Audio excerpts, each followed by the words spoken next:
சிவா. திருச்சிற்றம்பலம்.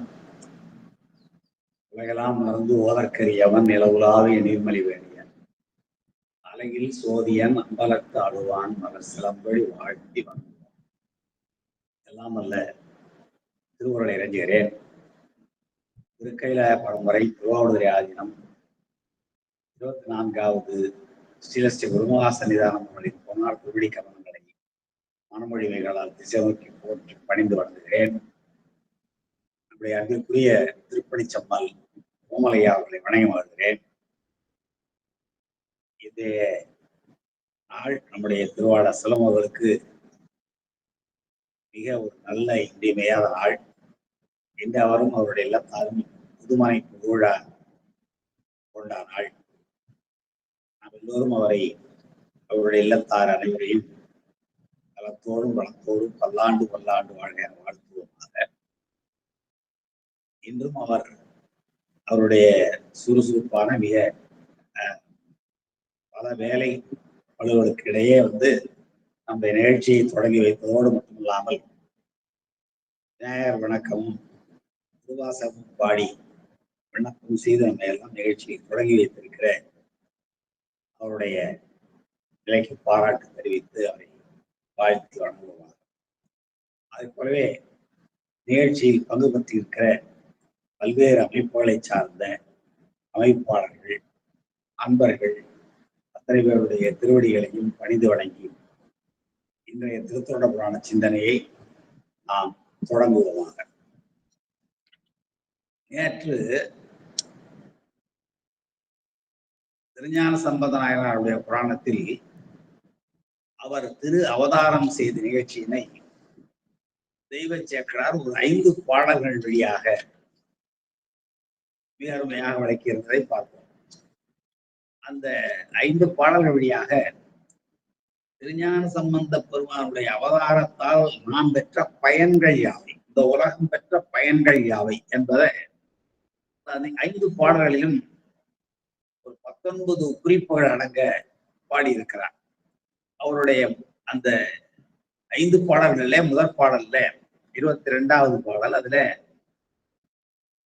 முதல்ல இந்த நேரம் காலம் எல்லாம் மிக சிறப்பாக இருந்தது என்று சொன்னார். அதிலே அடுக்கன் முதல் எல்லா கோள்களும் உச்சங்களிலும் வலிமையோடு நின்றிருக்க நல்ல லக்னத்தில் ஆதிரை நாள் என்னும் அந்த விண்மீன் சிவம் பெருக்குகிற அந்த நேரத்தில் என்பது வரை அவர் அவதரித்த நல்ல நேரம்.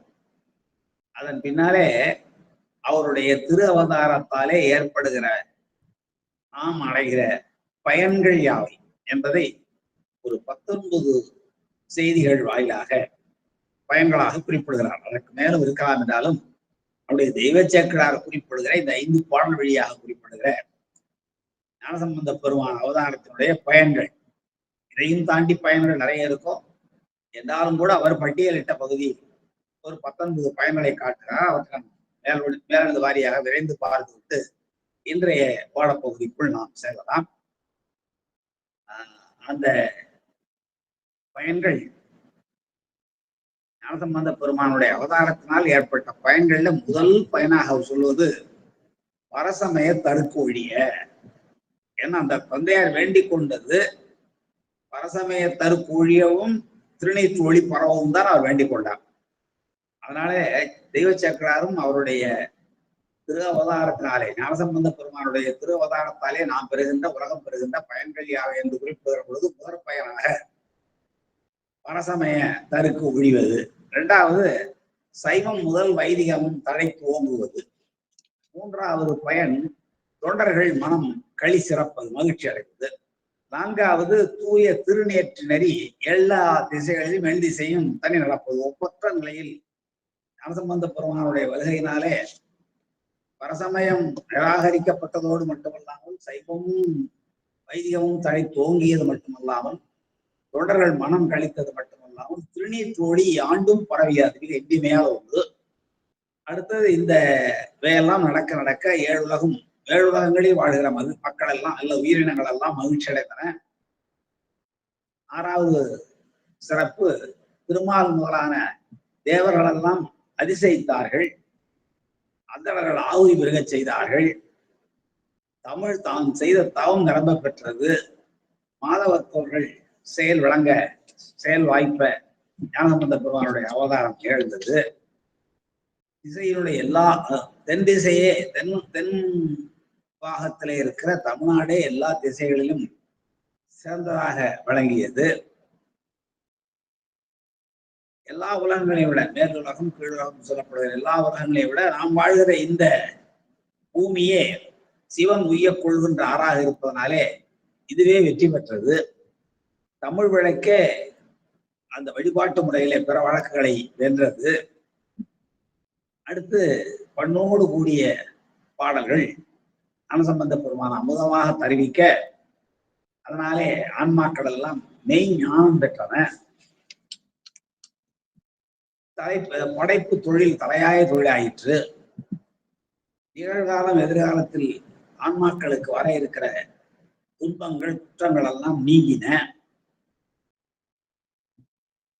இவர் அவதாரம் செய்த சீர்காழிப்பதியானது என்றும் நிலைபேறுடையதாக ஒருவருடைய பிறப்பினாலே, ஒருவருடைய அவதாரத்தினாலே ஒருவருடைய தலம் எக்காலத்திலும் சிறப்பு தொடங்குகிற வகையில் அந்த சீர்காழிப்பதி அமைந்தது.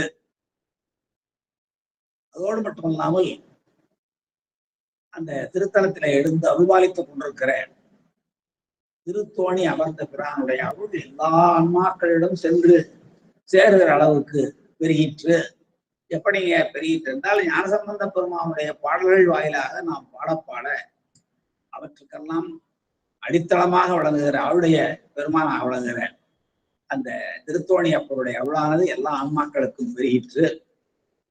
புல்லறிவை பரப்பிய சமன் முதலான பல சமயங்கள் எல்லாம், அவை சொல்லிய புரை நெறிகள் எல்லாம் பாழ்பட்டன.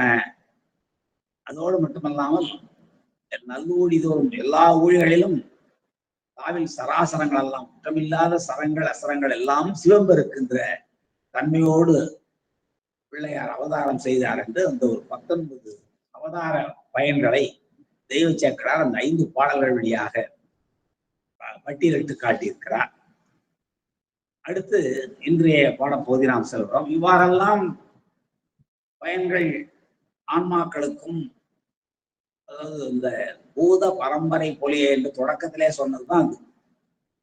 வேதநெறி தழைத்தோங்க மிகு செய்வ துறை விளங்க பூத பரம்பரை பொலிய என்று 3லே இது எல்லாவற்றையும் அடக்கிவிட்டார். முன்னாடி அதை விரித்து காட்டுகிற வகையிலே இங்க ஒரு 19, 20, 21 செய்திகளை சொல்கிறார். அப்போ திரு அவதாரம் செய்த பொழுது, ஞானசம்பந்த பெருமானுடைய அவதாரத்தின் பொழுது சில நல்ல நிமித்தங்கள் தோன்றின. நிமித்தங்கள் என்ன என்றால், ஒரு பகுதியில் நடக்க இருக்கிற நன்மை அல்லது தீமையை முன்னாலேயே அறிவிக்கின்ற அறிகுறிகள் அல்லது அடையாளங்கள் என்பதை நாம் நிமித்தம் என்று சொல்லுவோம். அது நல்ல நிமித்தமாகவும் இருக்கலாம், தீய நிமித்தமாகவும் இருக்கலாம். முன்னாலே நடக்க போகிற ஒரு நிகழ்ச்சியை பற்றிய ஒரு அறிகுறி. கண்ணப்ப நாயனார் மூலிகைகள் எல்லாம் தேடிக்கொண்டு மலையினுடைய அடிப்பகுதிக்கு சென்றிருக்கிறார். அவற்றையெல்லாம் தேடி கொண்டு மேல் நோக்கி வருகிறார். அவ்வாறு வருகிற பொழுது பறவைகள் எல்லாம் தன்னுடைய வாயில் இரத்த குருதி தோய்ந்த நிலையில் பறந்து கொண்டிருக்கிறார். இவையெல்லாம் தீ நிமித்தங்கள். ஏதோ பெருமானுக்கு நடந்திருக்கிறது, நடக்க போகிறது என்ற அச்சத்தோடு மேலே வந்து பார்க்கிறார். கண்களில் இருந்து ஒரு கண்ணில் இருந்து உதிர வடிவதை பார்க்கிறார். அது ஒரு தீ நிமித்தம். இதனாலே நீங்க ஞானசம்பந்தருடைய புராணத்தை பின்னபடி பார்க்கிற பொழுது, ஞானசம்பந்தர் மதுரைக்குள் வருகிறார் என்ற பொழுது சமணர்களுக்கு ஏற்பட்ட தீ நிமித்தங்களை பெரும் பட்டியலிட்டு காட்டுவார் தெய்வ சேக்கரார். மிக அருமையான பகுதி அது. அதுபோல ஞானசம்பந்த பெருமானுடைய அவதாரத்தினாலே என்னென்ன நல்ல நிமித்தங்கள், பின்னாலே நன்மைகள் நடக்க போகின்றன என்பதை காட்டுகின்ற அறிகுறிகள் என்னென்ன தோன்றின என்பதை ஒரு சில பாடல்கள் வழியாக தெய்வ சேக்கரார் அருமையாக பாடி காட்டுகிறார். அதிலே ஒன்றுதான் இப்பொழுது நாம் பார்க்க இருக்கிற 27வது பாடல். அது இன்றைய பாடல். திரு அவதார நன்னிமித்தங்கள் என்றே தலைப்பட்டிருக்கிறார்கள். அப்பொழுதுன்னு ஆரம்பிக்கிறார். என்ற சுட்டு எதை போய் காட்டுகிறது? அப்பொழுதுங்கிறார். எப்பொழுது? திரு அவதாரம் செய்த அப்பொழுது. பரசமயங்களுடைய அந்த புறை நெறிகள் எல்லாம் பாழ்படவும் தாவில் சராசரங்கள் எல்லாம் சிவம்பெருக்கும் தன்மையோடு விளங்கவும் ஞானசம்பந்த பெருமான் திரு அவதாரம் செய்தார் அல்லவா. அப்பொழுது என்ற சுட்டு பண்டரி சுட்டு என்று முன்னறி சுட்டு அல்லது பண்டரி சுட்டு என்று சொல்லுவாங்க. முன்னாலே நடந்ததை சொல்லுவது. அப்பொழுது ஞானசம்பந்த பெருமான் திரு அவதாரம் செய்ய பொழுது ஒரு திருக்கழுமலத்தோர் எப்பெயரினோரும் அயல் எய்தும் இடையின்றி மெய்ப்படு மயிர்ப்புலகம் மேவி சீர்காழியில் இருக்கிற எல்லாருடைய உடம்பிலேயும் புலகாங்கிதம் உண்டாகிறது. மயிரெல்லாம் மயிர் கூச்சல் இருக்கிறது. புலகாங்கிதம் அடைகிறார்கள் எல்லாரும். எப்பெயரினோருங்கிறார். அது எல்லா சமயத்தை சேர்ந்தவர்களாக இருக்கலாம், அல்லது எப்பெயரினாலும் சிவனடியிலே ஒழியவர்களாக இருக்கலாம். கழுமலர்கள் உள்ளவர்களாகிய எல்லா வகைப்பட்டவர்களாக இருக்கலாம். அவர்களுடைய மேனியெல்லாம் கொஞ்சம் கூட இடையில்லாத அளவுக்கு புலகாங்கிதம், மயிர் புலகாங்கிதம், மயிர் கூச்சரிகிறது. அவங்களுக்கு தெரியல ஞானசம்பந்த பெருமான் அவதாரத்தினுடைய சிறப்பு இது என்பது அவர்களுக்கு தெரியல. ஏன்னா ஞானசம்பந்த பெருமானுடைய அவதாரம் ஒரு போது நடக்கிறது.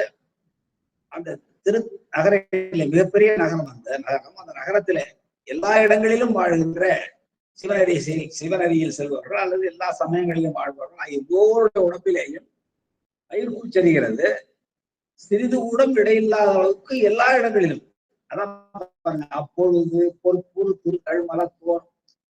பொற்பூர் என்றால் அழகான பொலிவு மிக்க திருக்கழுமலம் 12 திருப்பெயர்களே ஒன்று. அந்த திருக்கழுமலத்திலே வாழ்கின்றவர்கள் எப்பெயரினோரும். அந்த எப்பெயரினோரும் என்றால் அந்த ஊரில் வாழ்கின்ற எல்லா வகைப்பட்டவர்களுக்கும் எல்லா வகைப்பட்டவர்களுடைய மேனியிலும் என்று கொள்ளலாம். அல்லது சிவனரியில் ஒழுகின்ற எப்பெயரினோரும் என்று கொள்ளலாம். அதோடு மட்டுமல்லாமல் இந்த சிவனரியில் ஒழுகுபவர்களுக்கு தம்மை அறியாமலே அருள் விளக்கமாகிய அடையாளங்கள் தோன்றும். அதாவது சிவ அடையாளங்கள் தோன்றும்.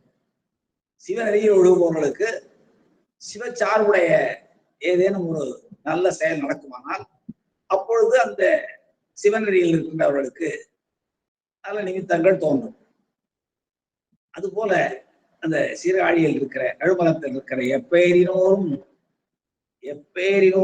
அயல் எய்தும் இடை என்றால் அவருடைய உடம்புல வேற இடமே இல்லாத அளவுக்கு மெய்ப்படு மயிர்ப்புலம். உடம்பு முழுவதும் மெய்னா உடம்பு கொஞ்சம் கூட இடம் இல்லாத அளவுக்கு உடம்புல உச்சந்தலையிலிருந்து உள்ளங்கால் வரைக்கும் எல்லா இடங்களிலேயும் மயிர் புலகம் ஏவி புலகாங்கிதம் அடைந்து அறியாமே. அது காரணம் ஒருத்தரும் புரியல. என்ன திடீர்னு உடம்பு பூரா சிலிருக்கிறது, ஒரு புலகாங்கிதம் ஏற்படுகிறது, ஒரு இடம் கூட எஞ்சி இல்லாமல் எல்லா இடங்களிலுமே மயிர் கூச்சரிக்கிறதே, என்ன காரணமாக இருக்கும் என்று அவர்களுக்கு தெரியல. இப்படி ஒரு நன்னிமித்தம் ஏதோ ஒன்று நடக்க இருக்கிறது என்பதை மட்டும்தான் அவர்களை உணர முடிகிறத தவிர என்னன்னு தெரியல. மேபி அறியாமே ஒப்பில் களி கூறுவதோ ஓப்புற உடைப்பார். ஒப்பில்லாத ஒரு மகிழ்ச்சியை உள்ளத்தில் உண்டாக்குற அளவுக்கு ஒப்பில் களி கூறுவது என்றால் மிகுவது. களின்னா மகிழ்ச்சி. ஒப்பற்ற மகிழ்ச்சி மேலும் மேலும் உள்ளத்திலே மிகுவதோ ஒரு ஓப்பு. அப்படிப்பட்ட ஓப்புன்னு மறுபடியும் மகிழ்ச்சி. அந்த ஓப்பு உரை அவர்களை சேர உரைப்பார்கள். மற்றவர்கள் சொல்லிக் கொண்டுகிறார்கள். என்னவாக இருக்கும்? இப்படி எல்லாருடைய ஒருவர் முதல்ல மயிர்கூச்சறிவார், மற்றவர்களும் சொல்லுவார், அவரும் சொல்லுவார் எனக்கும் இப்படித்தான் இருக்கிறது, எனக்கும் இப்படித்தான் இருக்கிறது என்றாலும் எல்லாருக்கும் மனத்திலே ஒரு பெரிய மகிழ்ச்சி உண்டாகிறது. அது ஒப்பில்லாத களியாக இருக்கிறது. ஒப்பில்லாத களி என்றால் ஒப்பற்ற இணையற்ற மகிழ்ச்சி. அது மிகுகிறது. நேரம் அதிகமாக அந்த மனத்திலே ஏற்படுகிற மகிழ்ச்சியானது மிகுகிறது. அப்படி மகிழ்ச்சி ஏற்பட ஒருவரிடம் குறைத்துக் கொள்கிறார்கள். இந்த பாடலுடைய பொருள். அப்பொழுது மீண்டும் ஒரு முறை நான் பாட்டப்படுகிற பொருள் புரியும். அப்பொழுது ஒரு புது திருக்கருமலத்தோர் பொலிவு மிக்க சிறப்பு மிக்க ஊழிதோறும் சிறந்து விளங்குகிற 12 திருநாமங்களை உடைய மாப்பேர் ஊழியிலேயும் அந்த காழி மட்டும் திருத்தோணியாக மிதக்க படிப்பட்ட சிறப்பெல்லாம் உடைய அந்த திருக்கழுமலத்துல வாழ்பவர்களுடைய எல்லாருடைய உடம்பிலே எப்பெயரும் வகைப்பட்டவர்களாக இருந்தாலும் அவருடைய உடம்புல அவர்கள் சிவனரியில் ஒழுகுபவர்களா இருந்தா இன்னும் அதிகமாக அந்த சிவனறி முயல்பவர்களுக்கு ஒரு சிவச்சார்புடைய ஒரு நன்னிமித்தம் தோன்றுமானால் அவர்களை அறியாமலே அவர்களுடைய மேனியிலும் அவருடைய மனதிலும் மேனியில் புறத்தோற்றமும் மனதிலே மன மகிழ்ச்சியும் உண்டாகும். அது அனுபவம். அதாவது சிவனரியில் தொடர்ந்து வாழ்பவர்களுக்கு, சிவனரியில் முயல்பவர்களுக்கு, மேலும் மேலும் உயர வேண்டும் என்று முயற்சி மேற்கொள்பவர்களுக்கு ஏதேனும் ஒரு நல்ல நிகழ்ச்சி சிவச்சார்புடையதான் நிகழுமானால் அப்பொழுது அவர்களுடைய உள்ளத்திலும் அவர்களுடைய உடம்பிலும் மகிழ்ச்சியின் தோற்றங்கள், உள்ளத்திலே மகிழ்ச்சி ஏற்பட்டால் மெய்ப்பாடு உடலிலே தோன்றும் அல்லவா, அப்படி தோன்றும். அது போல எல்லா பெயரிலும் அந்த சீர்காழியில் வாழ்கிற, திருக்கழுமலத்தில் வாழ்கிற பெயரினோரிடத்தும் அயல் எய்தும் இடையின்றி மயிர்கூச்சரிகிறது தான். அது எப்படி இருக்கிறது, கொஞ்சம் கூட அந்த நேரம் இடம் இல்லாத அளவுக்கு எல்லா இடமும் உச்சியிலிருந்து உள்ளந்தாள் வரை சொல்றது போல இடையின்றி மெய்ப்படு, மெய்யில் தோன்றுகிற, மெய்யினா உடம்பு மெய்யிலே படுதல் எல்லாம் தோன்றுதல், மெய்யிலே தோன்றுகிற மயிர் புலகம், அதான் மயிர்கூச்சரிகிற புலகாங்கிதம். காரணமே தெரியல. சீர்காழியில் திருக்கழுமலத்தில் வாழ்வுகின்ற அல்லவருடைய உள்ளங்களில் எல்லாம் எவ்வகை பெயருடையவர்களுடைய உள்ளத்திலேயும், சிவனரியில் வாழ்பவருடைய உள்ளத்திலேயும், சிவனரி முயல்பவருடைய உடம்பிலேயும், அல்லது அறுவகை சமயத்தில் வாழ்கின்ற எல்லாருடைய உடம்பிலேயும் உள்ளத்திலேயும் ஒரு மகிழ்ச்சியானது மீக்கூட அயல் இடம் சற்றும் இல்லாமல் மயிர்கூச்சரிகின்ற, அதற்கு காரணம் அறியாமல் ஒருவர் ஓப்புற மகிழ்ச்சியோடு சொல்லிக் கொள்கிறார்கள். அப்போ சிலர் மிக தெளிவாக சொல்கிறார்கள் அது எவை என்பதை இந்த 28வது பாடலை நாம் பார்க்கிறோம். சிவனருள் எனப் பெருகும் சித்த மகிழ் தன்மை இவன் இது நமக்கு வரவு எய்தியதன் என்று சிலர் கேட்கிறார்கள். சிலர் வினா எப்படி இருக்கிறது, சிவன் அருள் என பாருங்க, இந்த அனுபவமே நமக்கெல்லாம் தெரியாது. சிவன் அருள் கிடைக்குமானால் நம்முடைய மனம் எப்படி மகிழும், நம்முடைய உடல் எப்படி திகழும் என்பது நமக்கு தெரியாது. ஆனால் இங்க உரையாடி கொள்பவர்கள் சொல்கிறார்கள், சிவனருள் பெற்றால் எப்படி உடம்பெல்லாம் மகிழுமோ, உள்ளமெல்லாம் மகிழுமோ, அது போல என்னுடைய சித்தம் மகிழ்கிறது, உடம்பு பூச்சரிகிறது. இந்த தன்மைக்கு என்ன காரணம் என்று ஒரு சிலர் கேட்கிறார்கள். அதான் முதல் 2 அடி. சிவன் அருள் என பெருகும் சித்த மகிழ் தன்மை. சித்தம் நம்முடைய அகக்கருவியில உண்டு, அது மகிழ்கிறது. எதனாலே மகிழ்கிறதா, சிவன் அருள் பெருகுவதனாலே மகிழ்கிறதா. இந்த அனுபவம் வாய்க்கப்பட்டவர்கள் தான் சிவன் அருள் எப்படி வாய்க்கும், சிவன் அருள் வாய்த்தால் எப்படி மனம் மகிழும் என்பதை உணர்ந்து கொள்ள முடியும். ஆனால் இங்கே உரையாடி கொள்பவர்கள் சித்த மகிழ்கிறார்கள். அவர்கள் சொல்கிறார்கள், சிவன் அருள் எப்படி பெருகுமோ அது போல என்னுடைய சித்தம் மகிழ்கிறது. அதுக்கு என்ன காரணம், இவன் இது நமக்கு வரவு எய்தியதன். இப்படிப்பட்ட ஒரு உணர்வு இவன், இங்கே இவன் 3 சொல்லியிருப்பார்கள். தன்னகம் இவன் என்றால் இவ்விடத்தை என்பது பொருள், அவன் என்றால் அவ்விடத்தை என்பது பொருள். இவன் இவன் என்ற ரன்னகரம் போட்டா சுற்று பெயர், இவன் அவன். இவன் இது இப்படிப்பட்ட உணர்வு, சித்தம் மகிழ்வு தன்மையுடைய இந்த உணர்வு. சிவன் அருள் வாய்க்கப்பெற்றால் எப்படி சித்தம் மகிழுமோ அப்படிப்பட்ட ஒரு உணர்வு நமக்கு வரவு எய்தியதன், நம்முடைய உள்ளத்திலே வந்திருக்கிறதே, அதற்கு என்ன காரணம் என்று சிலர் வினவுவார்கள். அந்த காரணத்தை உணர்ந்தவர்கள் பின்னாலே சொல்கிறார்கள். பாருங்க, கவுனியர் குலத்தில் கவுண்டின்ய கோத்திரத்தில் தானே இவர் பிறக்கிறார். சிவபாத கிருதையுடைய குலமும் கவுனியர் குலம் தானே. முன்னாடியே நம்ம அதை பார்த்தோம். அப்பதியில் அந்த குடிமுதல்வர் பாடல் எண் 15 வச்சுன்னா தெரியும். சிவபாத கிருதை எப்படிப்பட்டவர், எங்கே தோன்றியவர். அப்பதியில் அந்த கழுமலத்தில் அந்தணர்தம் குடிமுதல்வர், அந்தணர்கள் குடியிலே தோன்றிய தலைமை தன்மையுடையவர். ஆசில் மறை கைப்படுத்த சீலத்து, வேத ஒழுக்கம், அது அக ஒழுக்கம் புற ஒழுக்கம் 2 பார்க்கிறோம். பொது ஒழுக்கம் சிறப்பு ஒழுக்கம் என்று சொல்லலாம். தர்மம் சர சத்தியம் பத என்ற வேதம் சொல்கிற பொது ஒழுக்கத்திலேயும், வேள்வி செய்வது சிவபூஜை செய்வது ஆகிய சிறப்பு ஒழுக்கத்திலேயும் வல்லவராகிய, அதை கை கொண்டு ஒழுகுபவராகிய சிவபாத கிருதையர் கவுனிய கோத்திரம் விளங்க செப்புனரி வழிவந்தார். என்று நாம் மோதி பார்க்கிறோம். அந்த கவுனிய கோத்திரத்தில் இப்பொழுது குழந்தை பிறந்திருக்கிறது என்று சிலர் அறிந்தவர்கள் சொல்லுகிறார்கள். ஆனா இந்த இரண்டாவது அடி மூன்றாவது அடி பார்க்க கவுனியர் குலத்தில் கவுண்டின்ய கோத்திரத்தை சேர்ந்த குலத்துல ஒரு காதலன் உதித்தான், அன்பிற்குரிய ஒரு மகன் தோன்றி இருக்கிறான். உதித்தான், இந்த உதித்தல் என்ற சொல்லுக்கு அருமையான பொருள் உண்டு. ஒரு 6-7 நாயன்மார்களைத்தான் உதித்தான் சொல்லுவார் நம்முடைய தெய்வ சேர்க்கிறார். உதித்தான், உதித்தல் என்றால் என்ன பொருள் என்றால், சூரியன் கிழக்கே உதித்தான் என்றால் சூரியன் உதித்த உடனே இருள் விலகுகிறது. அதுபோல இவர்கள் உதித்த உடனே அஞ்ஞானமாகிய உடனடியாக நீங்குகிறது.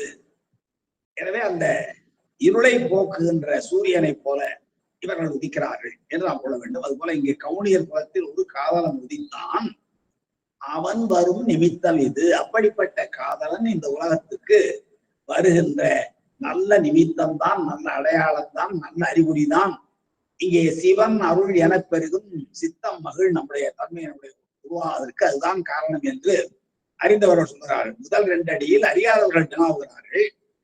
சிவன் அருள் வாய்த்தால் எப்படி நம்முடைய சித்தம் மகிழுமோ,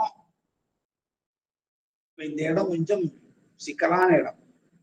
ஏனென்றால் நம்முடைய சித்தம் மகிழ வேண்டும் என்றால் நமக்கு சிவன் அருள் வாய்த்திருக்க வேண்டும். சிவன் அருள் வாய்த்தவர்கள் பேசிக் கொள்கிறார்கள். சிவன் அருள் வாய்க்க பெறுமானால் நம்முடைய சித்தம் எப்படி மகிழுமோ அப்படிப்பட்ட ஒரு மகிழ்ச்சி இப்பொழுது இங்கே வந்திருக்கிறதே. இதுக்கு என்ன காரணம்? இது நம்மை அடைவதற்கு எய்தியது என் நம்மை அடைவதற்குரிய காரணம் என்ன என்று ஒருவர் விளவ இன்னொருவர் சொல்லுகிறார், அல்லது இன்னும் பலரும் சொல்கிறார்கள். இது கவுனியர் குலத்தில் ஒரு காதலன் உதித்தான். காதலன் என்றால் அன்பிற்குரிய மகன் என்பது பொருள். அந்த காதலன் சாதாரண காதலன் இல்ல, உலகத்தில் உள்ள எல்லா உயிர்களிடத்தும் பெரும் அன்புடைய பேரன்புடைய. காதல் என்ற சொல்லுக்கு அன்பு என்பது பொருள். காதல் இருவர் கருத்தொருமித்து ஆதரவு பட்டதே இன்பம் என்றார் ஔவையார்.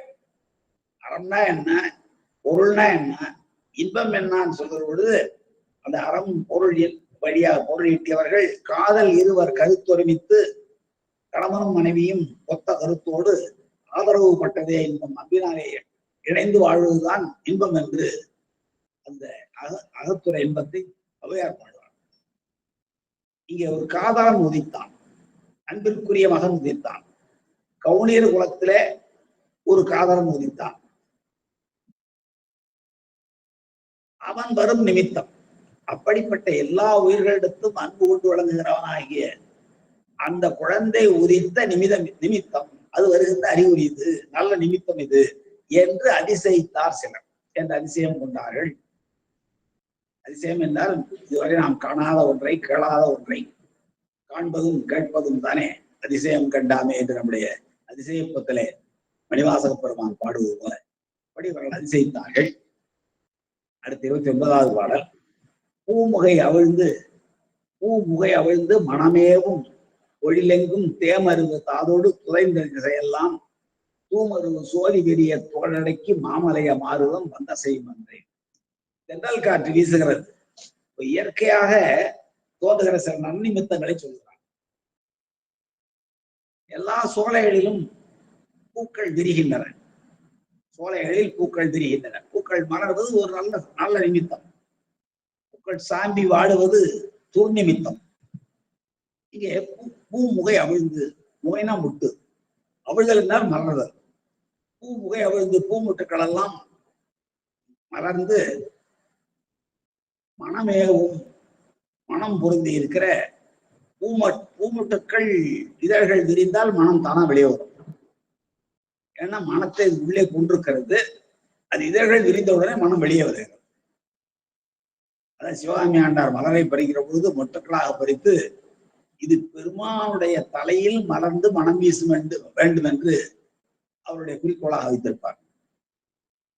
இங்க பூ முகை அவிழ்ந்தது. முகைனா முட்டுன்னு அர்த்தம். பூக்கள் எல்லாம் முட்டை விழுந்து மனமேவும் மனம் பொருந்தி இருக்கிற, மனம் பரவி இருக்கிற பொழிலெங்கும், பொழில்னா சோலைகள். முன்பே நாம் பார்த்திருக்கிறோம். பொழில் என்பது மனிதர்களால் ஆக்கப்படாது.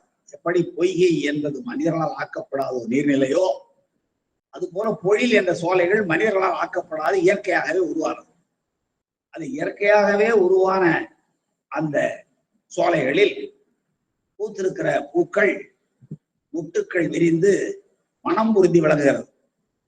அதோடு மட்டுமல்லாமல் அந்த பொழில் எங்கும் தேமருவு தாதோடு புதைந்த திசையெல்லாம் அந்த மனம் என்னப்படுகிறதா, தேமருவு தாதோடு, தேன்னா இனிமை, மருவதல்னா பொருந்துவது, தாதுன்னா மகரந்த புலிகள். தேமருவு தாது என்றால் இனிமை பொருந்தி இருக்கிற மகரந்த புலிகளோடு துதைந்த நெருங்கிய அந்த மனம் எதை தன்னோடு சேர்த்துக் கொள்கிறது, இனிமையான இனிமை பொருந்தி இருக்கிற மகரந்த தூள்களுடைய சேர்க்கையை தன்னோடு சேர்த்துக் கொள்கிறது. இவையெல்லாம் திசையெல்லாம் பரவுகிறது. சீர்காழியினுடைய திசையெல்லாம், சீர்காழியில் நிறைய சோலைகள். இந்திரனே பெருமானை வழிபாடு செய்வதற்காக சோலை அமைத்தான் என்பதும், அந்த சோலையில் நீர் வளம் வேண்டும், நீர் வேண்டும் என்பதற்காக காவிரியை வேண்டினான் என்பதும் நாம் அறிந்த புராண வரலாறு. அப்படி எத்தனையோ சோலைகள் சீர்காழியில. அதுல இருக்கிற பூக்கள் எல்லாம் முட்டை விழுகின்றன. முட்டை விழுந்த மனம் பரப்புகிறது. அவ்வாறு பரவுகிற மனம் என்ன செய்கிறது, இனிமை பொருந்தி இருக்கிற மகரந்த தூளுடைய தன்னோடு சேர்த்துக் கொள்கிறதாம். சேர்த்து கொண்டு எல்லா திசைகளிலும், இது ஒரு பக்கத்துல இவ்வாறு சேர்வதனால என்ன ஆகும் கேட்டீங்கன்னா, ஒளி குன்றி போகும், ஊர்ல இருள் அடர்ந்து போகும். காரணம் என்ன, மலர்கள் பூக்குங்க, அதுல இருந்து மனம் வெளியே வருகிறது. வெளியே வருகிற மனம் மற்ற பூக்களில் இருக்கிற மகரந்த பொடியை தன்னோடு சேர்த்துக் கொள்வதனால என்ன ஆகிறது, எங்கு பார்த்தாலும் பரவி இருப்பதனால ஒரே தூசிமயமாக காட்சியளித்து சூரியனுடைய ஒளி கூட தெரியாத அளவுக்கு அடர்ந்து இருக்கும். அப்போ தென்றல் காற்று வீசுகிறது. தென்றல் காற்று வீச வீச இந்த துகளெல்லாம் என்ன ஆகும், மறைந்து போகும். அப்போ ஒளி வந்து தானாக விளங்கும். பாருங்க, திசையெல்லாம் தூமரு சோதி விளங்க விரிய, எல்லா திசைகளிலும் தூய்மை பொருந்தி இருக்கிற, தூய்மையும் மனமும் பொருந்தி இருக்கிற சோதி விரிய, ஒளியானது விரிந்து விளங்க, துகள் அடக்கி, முன்னாடி பறந்து இருந்ததெல்லாம் துகள், துகள்லாம் தூசி. என்ன தூசி, மகரந்தங்கள், மகரந்த பொடியாகிய தூசி, மனம் கலந்து பரவி கொண்டிருக்கிற அந்த மகரந்த பொடியினுடைய தூசிகளை எல்லாம், அந்த தூசி என்ன ஆயிற்று, ஒளியை அடக்கி இருந்தது. அந்த ஒளியெல்லாம் உண்டாகுமாறு, மீண்டும் உண்டாகுமாறு சோதி விரிய, அந்த மகரந்த பொடிகளால் அமுக்கப்பட்டிருந்த இருள் விலகி எங்கு பார்த்தாலும் ஒளி விரிகிற அளவுக்கு துகள் அடக்கி, அந்த மகரந்த பொடிகளுடைய தாதுக்களினுடைய தூசிகளை அடக்கி மாமலைய மாறுதம், புதிய மலையிலிருந்து, பெருமைக்குரிய மலையம், மலையம்னா மலை, புதிய மலை. இங்கே தென்றல் காற்று வருகிறது என்றால் அது புதிய மலையிலிருந்து வருகிறது என்பது பொருள். மாமலை என்றால் பெருமைக்குரிய மலையாகிய புதிய மலை, அதிலிருந்து தோன்றுகிற மாருதம். மாருதம் என்றால் மென்மையாக வீசுகிற காற்று என்பது பொருள். மாருதம் என்றால் காற்று, அது சண்ட மாருதம் என்றும் மந்த மாருதம் என்றும் இரண்டாக பிரிப்பார்கள். மந்த மாருதம் என்றால் மெல்லிய பூங்காற்று, சண்ட மாருதம் என்றால் புயல் மாதிரி வருகிற பெருங்காற்று. இப்போ அந்த மாமலைய மாருதமும் வந்து அசையும் அன்றே, மென்மையாக அசைந்து வந்து வீசுகிறது. இது ஒரு நல்ல நிமித்தம்.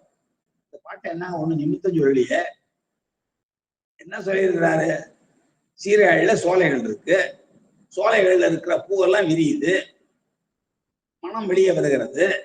அந்த பறந்து வருகிற மனம் ஆங்காங்கே பூத்திருக்கிற பிற மலர்களில் உள்ள மகரந்த பொடிகளை சுமந்து கொண்டு யாண்டும் செல்வதனாலே எங்கும் இருளாக காட்சியளிக்கிறது.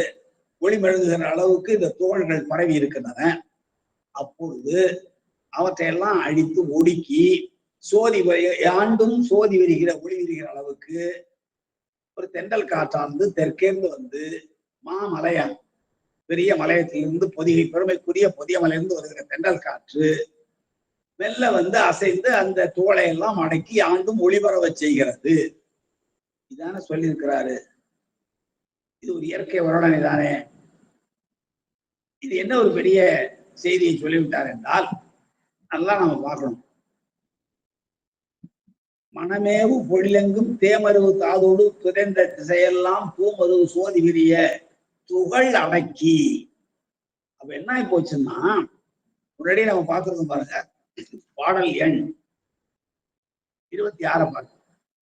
அவம்பெருக்கும் புல்லறிவின் அமன் முதலாம் பரசமய பவம்பெருக்கும் புறை நெறிகள் பரவி கிடக்கின்றன. எப்படி இந்த மரங்களில் இருந்த மகரந்த புலிகள் ஆகிய துகள் பரவி தூசி பரவி ஒளியை குன்ற செய்திருக்கிறதோ அதை போல சமன் பௌத்தம் ஆகிய புறநெறிகள் ஞான ஒளியாகிய சிவ ஒளியை தடுத்து கொண்டு இருளாக்கி கொண்டிருக்கின்றன. அப்பொழுது தென்றல் காற்று வந்து அந்த தூசிகளை எல்லாம் அடக்கி மீண்டும் அந்த இடத்தை ஒளிபரவ செய்தது போல ஞானசம்பந்த பெருமானாகிய தென்றல் காற்று தோன்றி இந்த சமன் பௌத்த புறநெறிகள் ஆகிய துகளை அடக்கி மீண்டும் ஒளிபெறச் செய்தன என்று ஒரு உள்ளுரை பொருளை நாம் கொள்ள வேண்டும். செய்யுள்ள உள்ளுரை பொருள் இறைச்சி பொருள் என்று நம்முடைய இலக்கியங்களில் அமைந்து பாடுவார்கள். உள்ளுரையை பாடுவது வெளிப்படையா பாடுறதில்லை. அதை தாண்டியும் சிலவற்றில் உவமைகள் வாயிலாக புரிய வைப்பார்கள். கருப்பொருள் வாயிலாக தெய்வம் நீங்களாக பிற கருப்பொருள் வாயிலாக புரிய வைப்பார்கள். அதே போல உரிப்பொருள் வாயிலாக புரிய வைக்கிறது உண்டு. அதை இறைச்சி என்று சொல்வார்கள். ஓமை உள்ளுர ஓமம் ஏனை ஓமம் என்று ஓமம் 2 வகைப்படுதலாம் தொல்காப்பியத்தில் சொல்லப்பட்டிருக்கிற இலக்கணங்கள். அதுல இது உள்ளுரை ஓமம். உள்ள இருக்கிற செய்தி பாருங்க, பூ விரிந்தது, சோலைகளில் எல்லாம் பூ விரிந்தது, மனம் கமழ்ந்தது. கமழ்ந்து செல்லுகின்ற மனமானது பூக்களில் இருக்கிற மகரந்த பொடியை தன்னோடு சேர்த்து கொண்டு எங்கு பார்த்தாலும் பரவியதனாலே சூரிய ஒளி அடங்கி போகிற அளவுக்கு ஒரே இருள்மயமாக காட்சியளிக்கிறது. அப்பொழுது தென்றல் காற்று வீசி இந்த துகளெல்லாம் அடக்கி தூசிகளை எல்லாம் அடக்கி மீண்டும் ஒளியை பரவ செய்கிறது. இது பாட்டோட வெளிப்படை பொருள். இதன் வாயிலாக நாம் உணர்ந்து ஒரு உள்ளுரை என்ன என்றால், சமணர்கள் பௌத்தர்கள் ஆகிய அந்த புறைநெறிகள் யாண்டும் துகளாக தூசியாக பரவி சிவஞான ஒளியை மறைத்திருக்கிறது. அப்பொழுது தென்றல் காற்று வந்து எப்படி துகளை அடக்கி அங்கெல்லாம் ஒளி விரிய செய்ததோ அதை போலவே ஞானசம்பந்த பெருமானாகிய தென்றல் அவதாரம் செய்ததனாலே சமன் புறைநெறி சாக்கிய புறைநெறிகள் ஒழிந்து போய் அவற்றையெல்லாம் விலக்கிவிட்டு மிக மிக பேரொளி வீசுகிற சிவஞான ஒளியை பரவச் செய்தார் ஞானசம்பந்த பெருமான் என்பதை இந்த பாடல் வழியாக நாம் உள்ளுரையாக உணர்ந்து கொள்ளுகின்ற ஒரு செய்தி. அகத்துறையில பாடுகிற பொழுது உள்ளுரை பொருள் இறைச்சி பொருள் என்று வைத்து பாடுவார்கள். நம்முடைய அகநானூறு, புறநானூறு, குறுந்தொகை, நற்றிணை, கலித்தொகை முதலான நூல்களில் இந்த உள்ளுரை பொருளுக்கும் இறைச்சி பொருளுக்கும் மிக இன்றியமையாக உண்டு. அப்படி மிக அருமையான நிறைய எடுத்துக்காட்டுகளெல்லாம் சொல்ல முடியும். அவையெல்லாம் இப்பொழுது இங்கே மற்றொன்று விரித்தலாகிவிடும். எனவே இந்த பாட்டுக்கு இப்படி ஒரு பொருள் நீங்கள் கொள்ளுவானால் இந்த உள்ளுரை பொருள் வாயிலாக இந்த பாடலை ஏன் சேக்கடார் பாடி இருக்கிறாரு என்று சந்தேகம் நாம் வரலாம்ல. சில நேரங்கள்ல சில புலவர்கள் பாடுகிற மிக பாடல்ல ஒரு திருக்குறள்லே சிலது பார்ப்பேன். நுனி கொம்பர் ஏறினார் அது திறந்து ஊக்கியன் உயிர்கிருதி ஆகிவிடும் ஒரு குறள். என்ன சார் திருவள்ளுவர் போய் இதை சொல்றாரு? நுனி கொம்பர் ஏறினார் அது திறந்து ஊக்கின் உயிர்கிருதி ஆகிவிடும். என்ன அர்த்தம்? அதுக்கு ஒரு மரம் ஏறிவும் தென்னை மரத்துல ஏறிட்டு இருக்கான். அவன் நுனி கொம்பர் ஏறினான், உச்சி கலைக்கு போயிட்டான். அது திறந்து ஊக்கின் அதையும் தாண்டி ஏற வேண்டும் என்று கருதினால் அவன் மேலே இருந்து கீழே விழுந்து அவனுடைய உயிர் போய்விடும். இது என்ன எல்லாருக்கும் தெரிஞ்ச செய்தி தானே? இது எதுக்கு வள்ளுவர் என்று நாம் கேட்கலாம். ஆனால் அங்கே என்ன பொருள் சொல்றாரு? பிரிது மொழிதல் அணின்னு ஒரு அணி தமிழ்ல உண்டு. பிரிது மொழிதல் அணி, நுவலா நுவர்ச்சி அணி, ஒட்டணி என்று அந்த அணிக்கு பேர். இவ்வளவு பேர் ஒரே அணிதான். நுவலா நுவர்ச்சின்னா சொல்லாமல் சொல்றது. என்ன அர்த்தம்? ஒரு அரசன் படையெடுத்து போறான். உன்னுடைய வலிமை எவ்வளவோ அவ்வளவு தூரத்துக்கு நீ போ. அதையும் தாண்டி போனீங்கன்னா எதிரி உன்னை அழித்து விடுவான். மறுபடியும் அந்த குரலை பார்ப்போம்.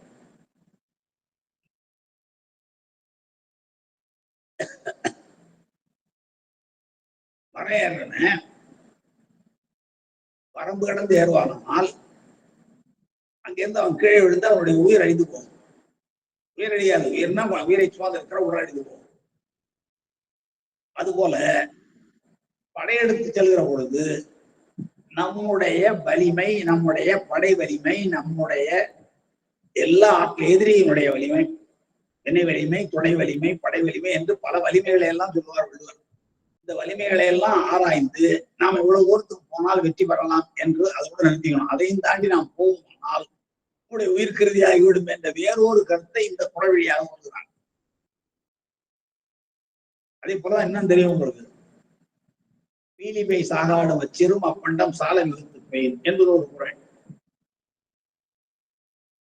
மயில் தொகை ஏற்றிய வண்டியே ஆனாலும் அளவுக்கு அதிகமாக ஏற்றப்படுமானால் அந்த வண்டியினுடைய அச்சு முறிந்து போகும். ஏன்னா மயில் தொகை தானே. இதையே வள்ளுவர் சொல்றார் என்றால், பகைவர்கள் பலராக கூடினால் நீங்கள் அழிந்து போவீர்கள் என்பது இதான் ஒலித்த காலெல்லாம் மூவர் எலிப்பகை நாகம் உயிர் பக்கடும் என்று இப்படி நிறைய பெரிது மொழிகள் பாடல். பாடலுக்குள்ள நிறைய உள்ளுரை பொருள், உள்ளுரை பொருள், இறைச்சி பொருள் என்று ரெண்டு வகையாக சங்க இலக்கியங்கள்ல நாம் பார்க்கலாம். இறைச்சி என்பது இறைச்சி தானே உரிப்புறத்தது என்பது தொல்காப்பிய சூத்திரம். சரிங்க, அதெல்லாம் இப்ப மற்றொன்று விரித்தலாகும். இப்ப இது பாட்டுக்குள்ள வந்துடும். ஆக இந்த இயற்கையாக நடைபெறுகிற நிகழ்ச்சியின் வாயிலாக தெய்வ சேக்கிழார் நம்மை இவ்வாறு உயிர்த்துணர வைக்கிறார். பூக்கள் மலர்கின்றன, அந்த மனம் தாதுக்களை கூட்டிக் கொண்டு பறந்து செல்கிறது. அவ்வாறு செல்கிற பொழுது ஆண்டும் ஒளி குண்டுகிறது.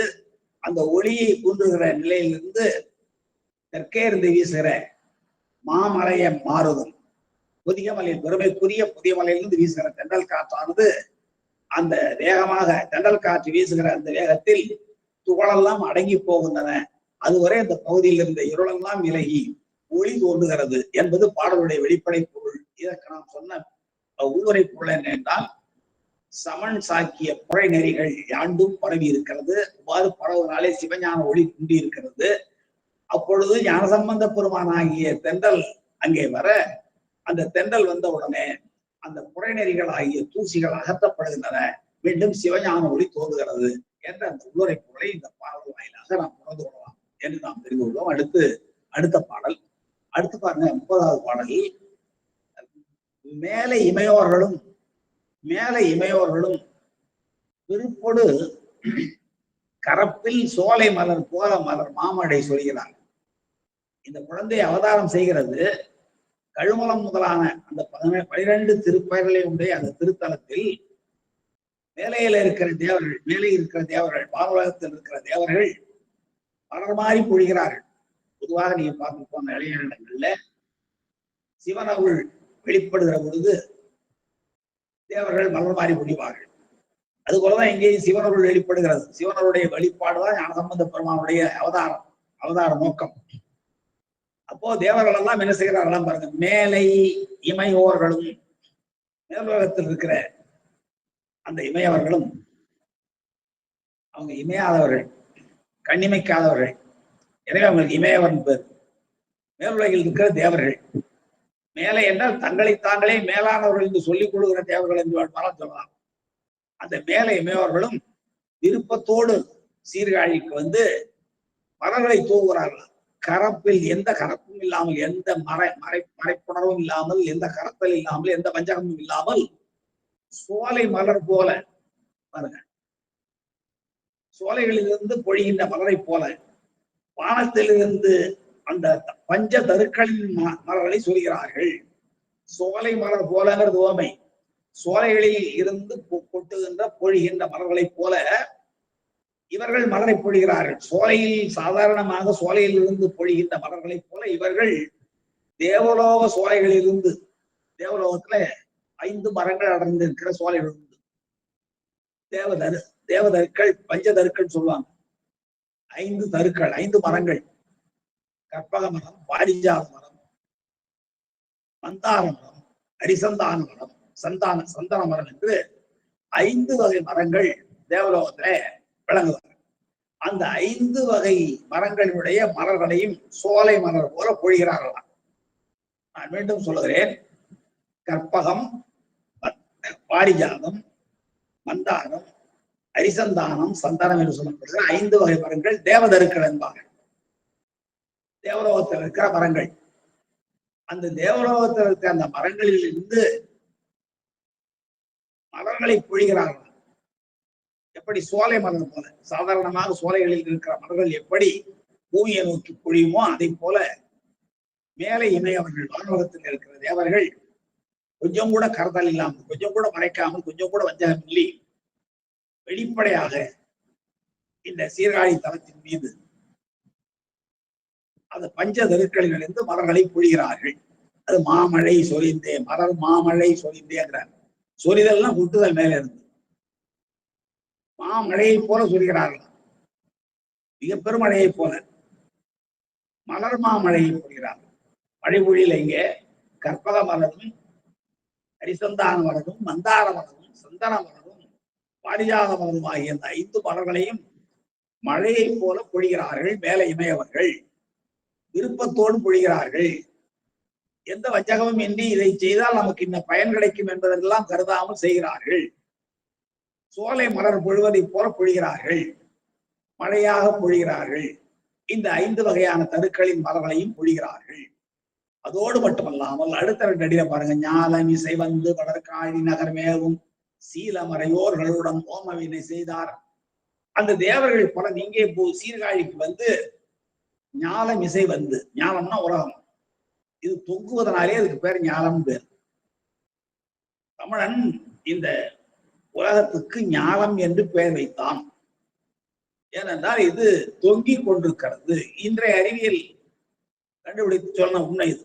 ஒவ்வொரு கிரகமும் ஒரு ஈர்ப்பாற்றல் விசையோடு இழுத்துக்கொண்டு அந்த பிரபஞ்சத்தில் தொங்கிக் கொண்டிருக்கின்றன என்று இன்று நாம் அறிவியல் வாயிலாக அறிகின்றதை பேர் வச்சிருக்கிறான். உலகம் உருண்டையானது என்ற தத்துவத்தை படிக்கிற பாடத்துக்கு பேர் பூகோளம்னு பேர். கோளம்னா உருண்டைன்னு அர்த்தம். அப்போ பூவானது, பூமியானது கோள வடிவிலானது என்பதை எவனோ ஒருத்தர் தட்டை வடிவிலானது நம்பிக்கொண்டிருந்த காலத்தில் கோள வடிவிலானது என சொன்ன உடனே அவரை அடித்து கொல்லுவதற்கு கூட்டமே ஓடி வந்தது. ஆனால் அவர்களெல்லாம் கண்டறிந்து சோதனை நிரூபிப்பதற்கு முன்பாகவே தமிழன் பூகோளம் என்று பெயர் வச்சுட்டான். கோளம், பூமியானது கோள வடிவினது. அதோடு மட்டுமல்லாமல் இது ஞாலம் தொங்குவது, ஒன்றை ஒன்று ஈர்த்து கொண்டிருப்பது. ஞாலம் இசை வந்து வளர்காழி நகர்மேவும். இந்த உலகத்துல வந்து யார் தேவர்கள் இந்த உலகத்துக்கு வர்றாங்களா? மேலே இமையவர்கள், மேலே 2 அடியில் இருக்கிற பாருங்க, மேலே இமையவர்கள் விருப்பத்தோடு கொஞ்சம் கூட மறைத்தல் இல்லாமல், வஞ்சகம் இல்லாமல் சோலையிலிருந்து மலர் பொழிவது போல பஞ்சதிருக்களின் மலர்களை மழையை போல ஞானசம்பந்த பெருமான அவதாரத்தாலே சீர்காழி மீது பொழிந்தார்கள் என்பது முதல் 2 அடி. அடுத்த 2 அடியில பாருங்க, ஞாலமிசை வந்து, அதே தேவர்கள் மேலே இமையவர்கள் ஞாலமிசை வந்து இந்த உலகத்துக்கு வந்து வளர்காழி, வளர்காழி நாளும் வளர்கின்ற காழி, 12 திருப்பைகளை கொண்டு ஒவ்வொரு ஊனியிலேயும் செம்மையாக வளர்ந்து வளர்ந்து வளர்ந்து இன்று வரை வளர்ந்து கொண்டிருக்கிற அந்த காழி நகரமேவும் யாரு? மேலே இமையோர்கள் ஞாலமிசை வந்து வளர் காழி நகரம் மேவுகிறார்கள். வளர்கின்ற எல்லாவற்றாலும் புகழாலும் செல்வத்தாலும் அருளாலும் பெருகி வளர்கின்ற, அதுவும் ஞானசம்பந்தர் போன்ற அவதாரத்தினாலே சிறந்து விளங்குகின்ற அருள் வளர்ச்சியை உடைய காழி நகர் மேவுகின்ற அவர்கள் சீலமறையோர்களுடன், நல்ல ஒழுக்கமுடைய மறையோர்களோடு சீர்காழியிலே நாள்தோறும் வேத விதிப்படி யாகங்கள் செய்து இந்த உலகத்தில் உள்ள உயிர்களுக்கெல்லாம் இடையூறு வராமல் காப்பாற்றி கொண்டிருக்கிற ஒழுக்கத்தை உடைய, வேதத்தில் சொல்லப்பட்ட ஒழுக்கத்தை பின்பற்றி வாழ்கிற, வேதத்தில் சொல்லப்பட்ட ஒழுக்கமாகிய தர்மத்தை செய்கின்ற, வேதத்தில் சொல்லப்பட்ட ஒழுக்கமாகிய சத்தியத்தை பேசுகிற, வேதத்தில் சொல்லப்பட்ட ஒழுக்கமாகிய வேள்வியை செய்கிற, வேதத்தில் சொல்லப்பட்ட ஒழுக்கமாகிய சிவ வழிபாடை ஆற்றுகிற சீலமறையவர். அதான் சீலம்னா ஒழுக்கம். அப்படிப்பட்ட ஒழுக்கமுடையவர்களாகிய வேதியர்களோடு சேர்ந்து ஓமவினை செய்தார், வேள்விகள் செய்கிறார்கள். யாரு?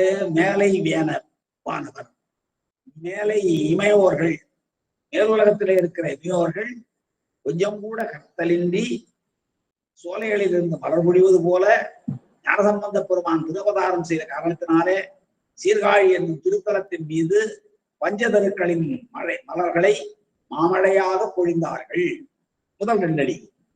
அப்படிப்பட்ட அதே தேவர்கள் ஞானம் இசை வந்து இந்த உலகத்தின் மேல் வந்து, இசைனா மேலேன்னு தெரியும், அதவர்கள் எங்கே வந்தார்கள்? வளர்காழி நகரமேவும் காழி நகரே அவர்கள் வந்து பொருந்தி அந்த நகரிலே பொருந்தி இருக்கிற வாழ்ந்து கொண்டிருக்கிற காளி நகரமேவும் சீலமறைவர்கள் காளி நகரிலே வாழ்ந்து கொண்டிருக்கிற சைவ ஒழுக்கமும் வேத ஒழுக்கமும் பொருந்தி வாழ்கின்ற மறையவர்களோடு சேர்ந்து ஓமவேனை செய்தார்கள், வேள்விகளை செய்கிறார்கள் என்று தேவர்களுடைய செயல், இந்த தேவர்களுடைய 2 பெரிய செயல் இந்த 31வது பாடல் வழியாக சொல்லப்படுகிறது.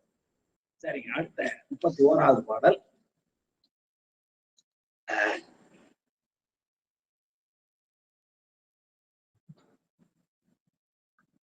பூதகணநாதர் போய் வாழ அருள் செய்த நாதன் அவர்களின் பெருமை கண்டு நலம் வைப்பார். ஓது மறைவோர் பிரிதுரைத்தெடினும் ஓவா வேத மொழியால் ஒளிவிளங்கு எழும் எங்கும். அல்ல, பெருமான் என்ன செய்யறாராம், இந்த உலகம் வாழறதுக்காக ஞானசம்பந்தரை படைத்திருக்கிறார். நம்ம நன்றாக தெரியும். முதல் பாட்டிலே நினைவுபடுத்திக் கொள்ளுங்கள். சில பாடல்களை மனப்பாடமாக வைத்துக் கொள்ள வேண்டும். அதுல வந்து ஒன்று வேதநெறி தடை தோன்றுவது, 2வது பாட்டு இந்த 12 திருப்பெயர்கள், 3வது பாடல் பின்னாலே பார்க்க இருக்கிறோம். ஞானசம்பந்த பெருமானுக்கு நன்மையார் பால் கொடுக்க இருக்கிற பாடல். அதுக்கு பிறகு பாலை குடித்ததற்கு பிறகு அவருக்கு உண்டான நிலை, இவற்றெல்லாம் சில பாடல்கள் வழியாக நாம் எப்பொழுதும் நினைவில் கொள்ள வேண்டும். இப்ப இந்த பாட்டை பாருங்க, பெருமான் ஒரு பெரிய அருள் செய்தாரா இந்த உலகத்துக்கு. பூதகணநாதர் புவி வாழ அருள் செய்த நாதன் அருளின் பெருமை கண்டு நலம் வைப்பார். ஓதும் மறைவோர் பிரிவுரைத்தெடினும் ஓவா வேத மொழியால் ஒளி விளங்கி எழும் எங்கும். இந்த பாடல சொல்லப்படுகிற கருத்து என்னன்னு சொன்னா, பெருமான் என்ன பண்றாரு, இந்த உலகம் வாழ்வதற்காக ஞானசம்பந்த பெருமானை இந்த உலகத்துக்கு அனுப்புகிறார். அந்த பெருமையை பார்த்து கணங்களின் தலைவர்களாக, பூதகணங்களின் தலைவர்களெல்லாம் மிக்க மகிழ்ச்சி அடைந்து சீர்காழிக்கும் ஞானசம்பந்த பிள்ளையாருக்கும் பல நலங்களை பெருகச் செய்கிறார்கள். முதல் அடி எங்க இருந்து பாட்டு ஆரம்பிக்கணும் பாருங்க. புவி வாழ அருள் செய்த பெருமான் அருள் செய்கிறார். என்ன அருள் செய்கிறாரா, இந்த உலகம் எல்லாம் வாழ வேண்டும் என்று அருள் செய்கிறார். பெருமானுடைய எண்ணமே அதான், இந்த உலகத்தில் உள்ள எல்லா உயிர்களும், அதுக்காக தான் தருகிற போன போகங்களை எல்லாம் பெருமான் தருகிறார். நல்ல அருமையான உடம்பு, அற்புதமான கருவிகள், நாம் அனுபவிப்பதற்கு தேவையான எல்லா பொருளையும் தன்னகத்து கொண்டு விளங்குகிற உலகம், அதில் நாம் அனுபவிக்கிற போகம், இவற்றையெல்லாம் பெருமான் நமக்காக தந்திருக்கிறார். ஆனால் இதனுடைய உண்மை பொருளை உணர்ந்து கொள்ளாத நாம் இந்த பொறிகளையும் புறங்களையும் நமக்கு எதற்காக பெருமான் வந்திருக்கிறார் என்றால், நல்வழிப்படுத்தி தன்பால் கொண்டு செல்வதற்காக. ஆனால் நாம் அதை தீவழிப்படுத்துகிறோம். அதனாலதான் மீண்டும் மீண்டும் பிறக்கிறோம். இந்த மீண்டும் பிறவாத தன்மையை தருவதற்கு தான் இங்க பெருமான் அருளாளர்களை அனுப்புகிறார். அதிலே ஒன்றுதான் புவி வாழ. ஞானசம்பந்த பெருமான் எதற்காக இந்த உலகத்தில் தோன்றுகிறார், வேதநெறி தடை தோன்று மிகு தெய்வத்துறை வழங்க பூத பரம்பரை ஒழிய, உயிரினங்களானது வழி வழியாக பொலிவு பெற்று விளங்கி நல்லவற்றை செய்து இருவினை நீக்கம் பெற்று மலபரிபாகம் பெற்று திருவொரு வீழ்ச்சியில் வந்து சேர்க்க வேண்டும் என்பதற்காகத்தான் இந்த பெருமான் அருளாளர்களை இங்கே அனுப்புகிறார். அதான் புவி வாழ அருள் செய்தார். ஞானசம்பந்த பெருமான் இந்த உலகத்தில் தோன்றுவதற்கு என்ன காரணம் என்றால், இந்த உலகத்தில் இருக்கிற எல்லா உயிர்களையும் இன்புற்று வாழ பெருமான் அருள் செய்கிறார். பெருமானுடைய அருள் இல்லை என்றால் ஞானசம்பந்த பெருமானை வரப்போவதில்லை. அதான் அவரே சொல்றாரு, திருவடி மறைக்கிறாத மறந்திராத என்னை மையல் செய்து மண்ணின் மேல் பிறக்குமாறு காட்டினாய். எனக்கு தெரியல, ஆனால் சிவபாத இருதற்கு தெரியுது அவருடைய பிறவின் நோக்கம். அதனாலேதான் இந்த 19 காரணங்களை சொல்கிறார் தெய்வ சக்கரம். பெருமானுடைய ஞானசம்பந்த பெருமானுடைய அவதாரத்தினுடைய பயன்கள் இவை. அது இந்த இவ்வளவு பயன்களையும் இந்த உலகம் பெற்று உய்தி பெற வேண்டும் என்பதற்காகத்தான் சிவபெருமான் ஞானசம்பந்த பெருமானை இந்த உலகத்திற்கு அனுப்புகிறார். அதான் இங்க சொல்லப்படுது பாருங்க, புவி வாழ அருள் செய்த நாதனும். நாதன்னா நாத வடிவாக ஒலி வடிவாக விளங்குகிற வேதத்தையும் தந்த ஒலி வடிவாக விளங்குகிற பெருமான் என்பது அந்த நவம் தரும் பேதத்துல நாதம், விந்து, சக்தி, சிவம், அதுக்கப்புறம் பிரம்மன், விஷ்ணு, ருத்ரன், மகேஸ்வரன், சதாசிவம் என்று 9 குறிப்பிடுவார்கள். நவந்தர் பேதம், பெருமானுடைய நவந்தர் பேதம். அதுல ஒன்றுதான் நாதம். அப்படி நாத வடிவாக விளங்குகிற தலைவன் இருக்கிறாரே பெருமான் சிவன், அவர் புவி வாழ அருள் செய்கிறார். இந்த உலகம் வாழ என்றால் உலகத்தில் உள்ள மனிதர்கள் மட்டுமில்ல, உலகத்தில் உள்ள எல்லா உயிர்களும். அதனாலதான் இங்க முதல் பாட்டுல பண்ணுவோம், இன்னைக்கு பார்க்கும்போது பார்த்தோம். அதாவது எல்லா உயிர்களும் சிவம்பெருக்கிறேன்னு சொன்னார். சிவம்பெருக்கும் பிள்ளையார், தாவில் சராசரங்கள் எல்லாம் சிவம்பெருக்கும் பிள்ளையார். குற்றமில்லாத சரங்கள் அசரங்கள் எல்லாவற்றின் வழியிலாம் சிவத்தை பெருகச் செய்கின்ற பிள்ளையார். சராசரங்கள் எல்லாம் சிவத்தை பெருகச் செய்தன, சிவத்தன்மையை பெருகச் செய்தன. யாண்டும் மங்களம் விளங்கிற்று, யாண்டும் சிவமே விளங்கிற்று. அது காரணம் என்னன்னா ஞானசம்பந்த பெருமானுடைய அவதாரம். அதான் புவி வாழ அருள் செய்த நாதம். இந்த உலகம் வாழ வேண்டும், இந்த உலகத்தில் உள்ள எல்லா உயிர்களும் வாழ வேண்டும், சரங்கள் அசரங்கள் எல்லாம் வாழ வேண்டும். அந்த வாழ்க்கை நல்வாழ்க்கையாக அமைந்து அதன் வழியாக தனு கருண போன போகங்களை எதற்காக பெருமான் தந்தான் என்பதை உணர்ந்து கொண்டு அந்த நோக்கம் நிறைவேறுகிற வகையில் அவை செயல்படுமானால் பெருமானுடைய திருவடியில் போய் கலக்கலாம். அப்பதான் புவி வாழும். அவ்வாறு புவி வாழ அருள் செய்தாராம் பெருமான். எதன் வழியாக? ஞானசம்பந்த பெருமானை அனுப்பி புவி வாழ அருள் செய்த நாதன் அருளின் பெருமை கண்டு.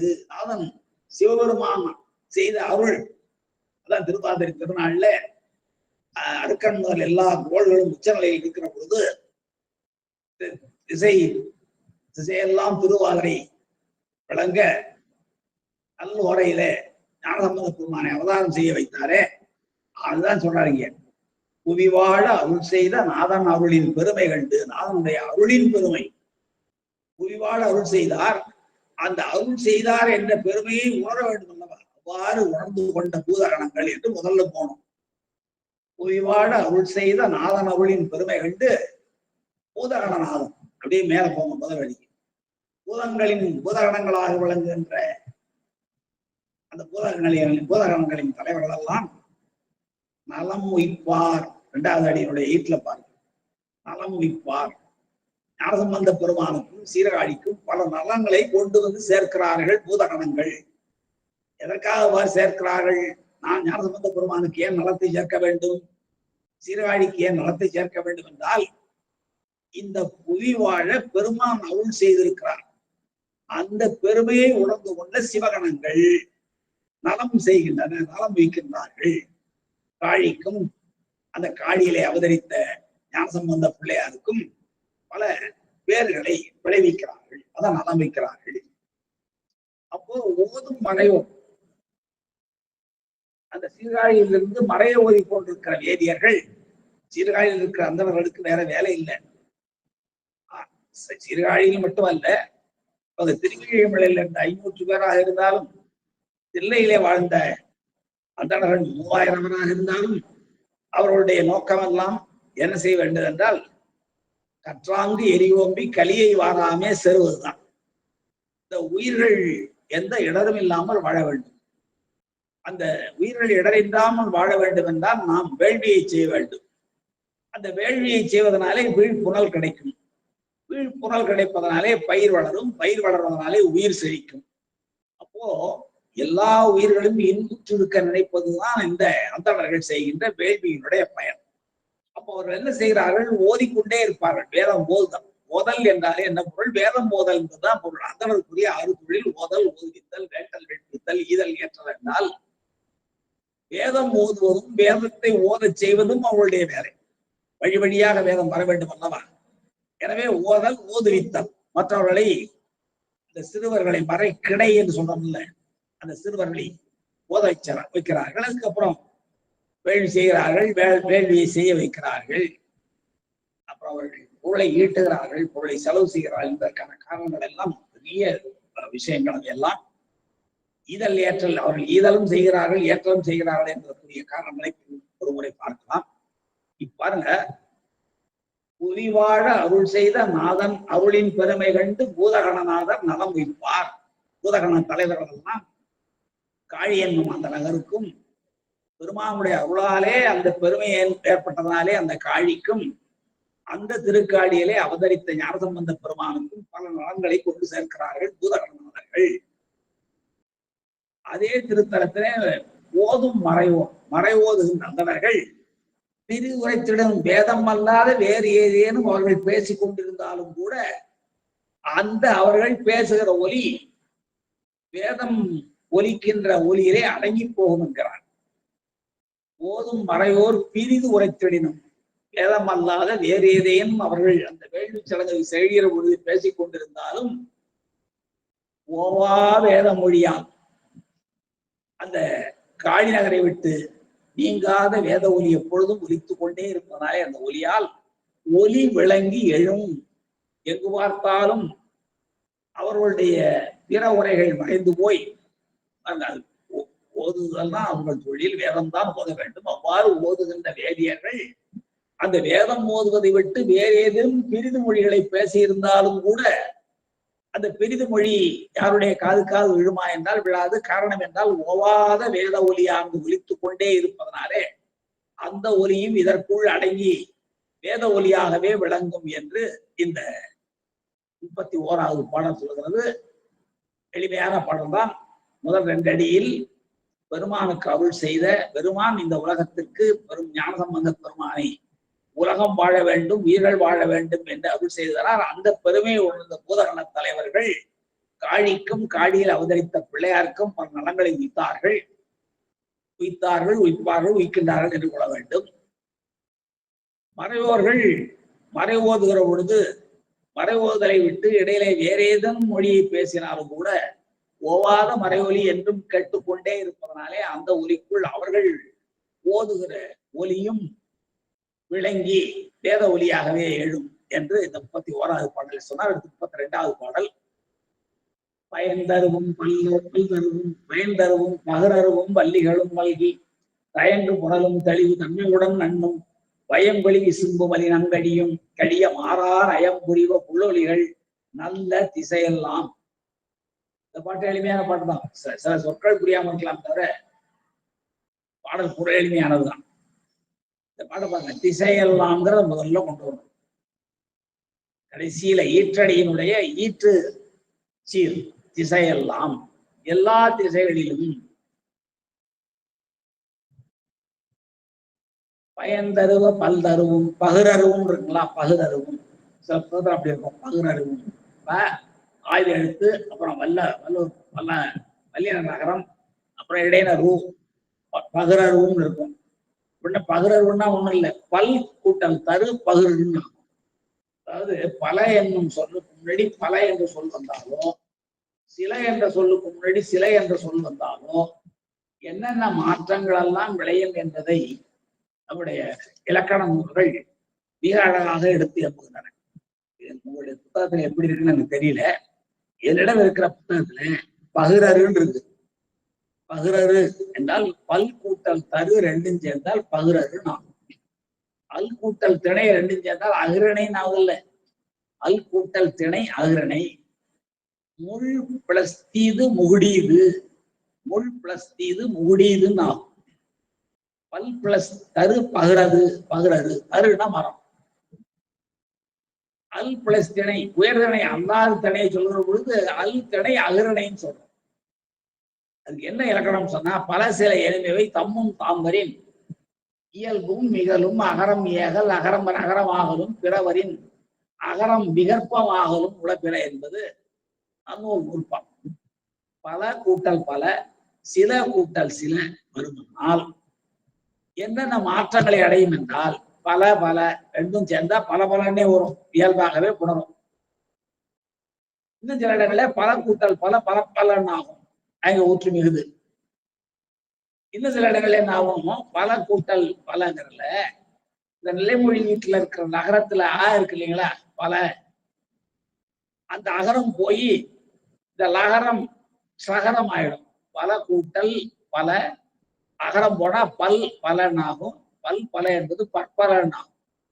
அகரம் எகர் அகரம் நகரம் நகரமாதலும் பிறவரின் வேற ஏதாவது எடுத்து வந்தா இந்த முள் தீது கல் தீது ககரீது நாம் அது துணை அகரினை நாம். அது போல அகரம் விகற்பமாக முடக்கிற என்பது அந்த சூத்திரம். எப்படியெல்லாம் சூத்திரம் எழுதி வச்சிருக்காரு பின்னாடி நம்ம எப்படியெல்லாம் எழுதுவோமோ எப்படியெல்லாம் புணர்ச்சிகள் விதி வரும் அவ்வளவையும் உணர்ந்து கொண்டு நம்முடைய முன்னோர்கள் பாடியிருக்கிறார். அதான் தமிழுக்குள்ள இந்த 5 இலக்கணம். 5 இலக்கணம் என்ற அமைப்பு தமிழை தவிர வேற எந்த மொழிக்கும் இல்லையே நம்ம தைரியமா சொல்லலாம். எழுத்து இலக்கணம் எல்லா மொழிக்கும் உண்டு. எழுத்துக்கள் எப்படி பிறக்குன்னு நம்ம சொல்லுவோம். உந்தி முதலாம் முந்தி ஒளி தோன்றி முந்தியில எழுகிற அந்த காற்றானது நம்ம சித்தாந்தத்துல வைகரி வாக்கு மத்தியம வாக்கு என்றெல்லாம் நாம் சொல்றது போல எழுத்துக்கள் எப்படி பிறக்கின்றன என்பதை இலக்கணத்தில் நாம் பாடி வச்சிருக்கோம். உந்தி முதலாம் முந்து வழி தோன்றி உந்தியிலிருந்து உந்துகிற வழியானது காற்றானது மேல் நோக்கி தோன்று மார்பிலும் மிளனிலும் தலையிலும் மோதி வாய் வழியாக பல் நாக்கு அன்னம் இதழ்கள் இவற்றுடைய வெவ்வேறு முயற்சி வேறுபாட்டால் வெவ்வேறு எழுத்துக்களாக பிறக்கும் என்பது எழுத்துக்களின் பொது பிறப்பு முறை. இது தமிழுக்கு. எல்லா மொழிக்கும் அது வரை எழுத்துக்கள் பிறப்பு முறை வவல் டயக்ராம் சொல்லுவாங்க ஆங்கிலத்துல. அங்க காம்போனன்ட்ஸ் எப்படி வரும், டிப்தாங்ஸ் எப்படி வரும் எல்லாம் தமிழ். ஆங்கிலத்துல 3 வகையான எழுத்துக்கள் உண்டு. வவல்ஸ் உயிரெழுத்துக்கள், கான்சனன்ட்ஸ் சொல்லுகிற மெய் எழுத்துக்கள், ஈரோலின்னு சொல்லப்படுற டிப்தாங்ஸ் சொல்லப்படுகிற ஒலிகள். இவற்றையெல்லாம் எப்படி ஒலிக்க வேண்டும் என்பதை அவர்கள் வவல் டயக்ராம் போட்டு காட்டுவாங்க. அப்படி உலகத்தில் உள்ள எல்லா மொழிகளுக்கும் எழுத்திலக்கணம் இருக்கிறது. எல்லா மொழிகளுக்கும் சொல்லிலக்கணம் இருக்கிறது. நம்ம பெயர்ச்சொல், வினைச்சொல், இடைச்சொல், உரிச்சொல் சொல்றது போல அங்கேயும் நான் சப்ஜெக்ட் ஆப்ஜெக்ட் இதெல்லாம் சொல்றோம். எல்லாம் இருக்குது அங்கே. அது போல எல்லாம் வியாகரணம் இருக்கிறது வடமொழியில. எழுத்திலக்கணம் சொல்லிலக்கணம் இருக்கிறது. யாப்பிலக்கணம் பாட்டு இருக்கு. எப்படி பாடணுங்கிறது நம்ம தமிழ்ல வெண்பா, ஆசிரியப்பா, வஞ்சிப்பா, கலிப்பான்னு சொல்றது போல அங்கேயும் ஆங்கிலத்திலேயும் சரி வடமொழிகளிலும் சரி பாக்களுக்கான இலக்கணம் இருக்கின்றன. அணி இலக்கணம் இருக்கிறது. என்னென்ன அணியை வச்சு பாடணும். ஓமை அணி முதலாக ஏராளமான அணிகளை வைத்து நாம் பாடுவது போல எல்லா மொழியிலும் பாடுகிறாரோ. ஆனால் தமிழ்ல இருக்கிற அந்த பொருள் இலக்கணம் என்று சொல்லப்படுகிற மனித வாழ்க்கையை அகமென்றும் புறவென்றும் பிரித்து அக வாழ்க்கைப்படி அமைய வேண்டும், புற வாழ்க்கைப்படி அமைய வேண்டும், அதிலே பல்வேறு வகையான துறைகளும் திணைகளும் இருக்கின்றன என்பதையெல்லாம் சொல்லுகின்ற அந்த அகப்பொருள் இலக்கணம் புறப்பொருள் இலக்கணம் பிற மொழிகளில் இல்லாத தமிழுக்கே உள்ள சிறப்பு இலக்கணம். அதனால்தான் அந்த இலக்கணம் கிடைக்காத பொழுது மதுரை மாநகரிலே பாண்டியன் மிக வருந்தினான். சோமசுந்தர கடவுளுடைய சென்று முறையிட்டான். எழுத்தும் சொல்லும் அணியும் யாப்பும் கொண்டிருப்பது மக்கள் வாழ்க்கையின் பொருளை அறிவதற்காக அல்லவா? அந்த பொருள் இலக்கணம் இல்லை என்றால் எழுத்தும் சொல்லும் யாப்பும் அணியும் இருந்து என்ன பயன் என்று மதுரை சோமசுந்தர பெருமானிடம் பாண்டியன் முறையிட இறைவனே இறையனார் களவியல் என்ற ஒரு பொருள் இலக்கணம் தந்தார் என்பது நாம் இலக்கிய வரலாற்றிலேயும் இலக்கண வரலாற்றிலேயும் புராணங்களிலேயும் பார்க்கிறோம். அது தமிழுக்குள்ள சிறப்பு. அதான் இங்கே பகிரது என்றால் அதை பல் கூட்டல் தருன்னு பிரிக்கணும். தருன்னா மரம். பயன் தருவ பல் தருவும் வள்ளிகளும் மல்கி தயங்கு புனலும் தெளிவும் தன்மையுடன் நன்னும் பயம்பொழி விசும்பும் மலினம் கழிய மாறார அயம்புரிவு புள்ளொலிகள். திசையெல்லாம் நல்ல எல்லா திசைகளும் நன்றாக விளங்கினவா சீர்காழியில. அவை நல்ல நல்ல அடியாரவர்க்கு மிகவேன் பாடுவார் அல்லவா? என் உடமே புகுந்தாதனால் யார் 2 பேரும் வேயூர் தோழி பங்கன் விடம் உண்ட கண்டன் வேறல்ல வேலை தடவி அசரு திங்கள் கங்கை முடிமேல் அணிந்தன் உடமே புகுந்தாதனால் என்னுடைய உலத்தில் அவர்கள் 2 பேரும் புகுந்தாதனால் ஞாயிறு திங்கள் செவ்வாய் புதன் வியாழம் வெள்ளி சனிபாம்பு 2 உடனே அசரு நல்ல நல்ல பண்மையில சொல்றார். நல்லன்னு நல்ல நல்ல அவை நல்ல நல்ல அடியாரவர்க்கு மிகவே என்று சொல்றார். அது போல இங்க பாருங்க எல்லா திசையிலும் நல்லதாக இருந்தனவா. எல்லா மரங்களும் பயன்தரு மரங்களாக இருந்தனவா. சீர்காழியில் தோன்றிய நன்னிமித்தங்கள் ஞானசம்பந்த பெருமான் பிறந்ததனாலே அவதாரம் செய்ததனாலே ஏற்பட்ட நல்ல நிமித்தங்களை நல்ல அறிகுறிகளை நாம் பார்த்து வருகிறோம். அந்த வகையில திசையெல்லாம்ங்கிற சொல்ல கடைசியில எடுத்து வச்சுங்க. 32ஆம் பாட்டுல திசையெல்லாம், எல்லா திசைகளிலும், 8 திசைகளிலும் இல்ல 10 திசைகளிலும், மேல ஒரு திசை கீழே ஒரு திசை, 10 திசையிலும் தேர் ஓட்டி வென்றவன் தான் தசரதன். ரதம்னா தேர், தசம்னா 10. 10 திசைகளிலும் தேர் ஓட்டி வென்றவன், பகைவர்களை வென்றவன் தசரதன். அந்த தசரதனுடைய மகன், எனவே ராமனுக்கு பேர் தாசரதி. இப்படியெல்லாம் அந்த காலத்துல பேர் பாருங்க. துருபதன் மகள் திரௌபதி, பாஞ்சாலன் மகள், பாஞ்சால நாட்டில் பிறந்தவள் பாஞ்சாலி, ஜனகன் மகள் ஜானகி, மிதிலையில் அவதரித்தவள் மைதிலி என்றெல்லாம் பேர். ஜனகன் மகள் ஜானகி, விதேக தேசத்தோட வைதேகி என்று பெயர் வைத்தார். காரண பெயர்.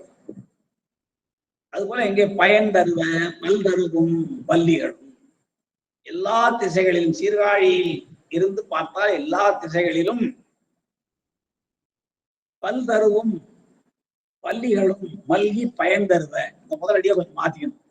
பல் தருவும், பல்வேறு வகையான மரங்களும், பலா, வாழை முதலான மக்களுக்கு பயன் தருகிற பல்வேறு வகையான மரங்களும். வள்ளின்னா கொடி, வள்ளி என்ற சொல்லுக்கு கொடி என்பது பொருள்.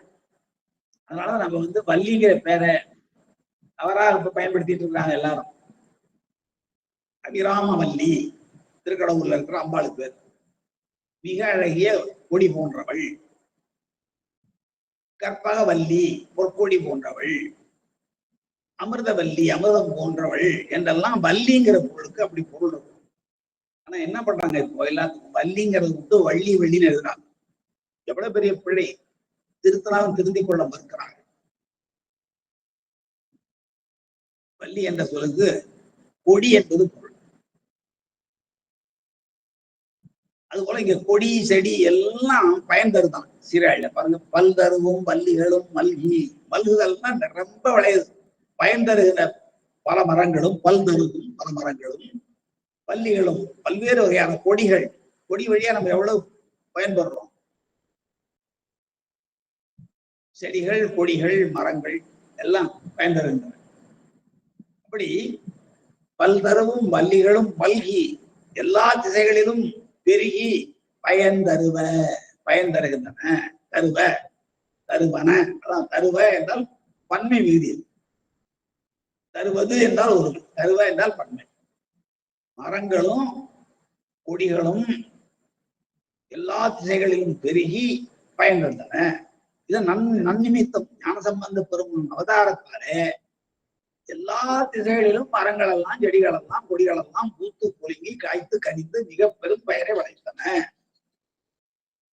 அது பாருங்க, தயங்கு புனலும், கலக்கத்தோடு இருக்கிற நீர் கூட, கலங்கிய நிலையில் இருக்கிற தண்ணீர் எல்லாம் தெளிவு பெற்றன.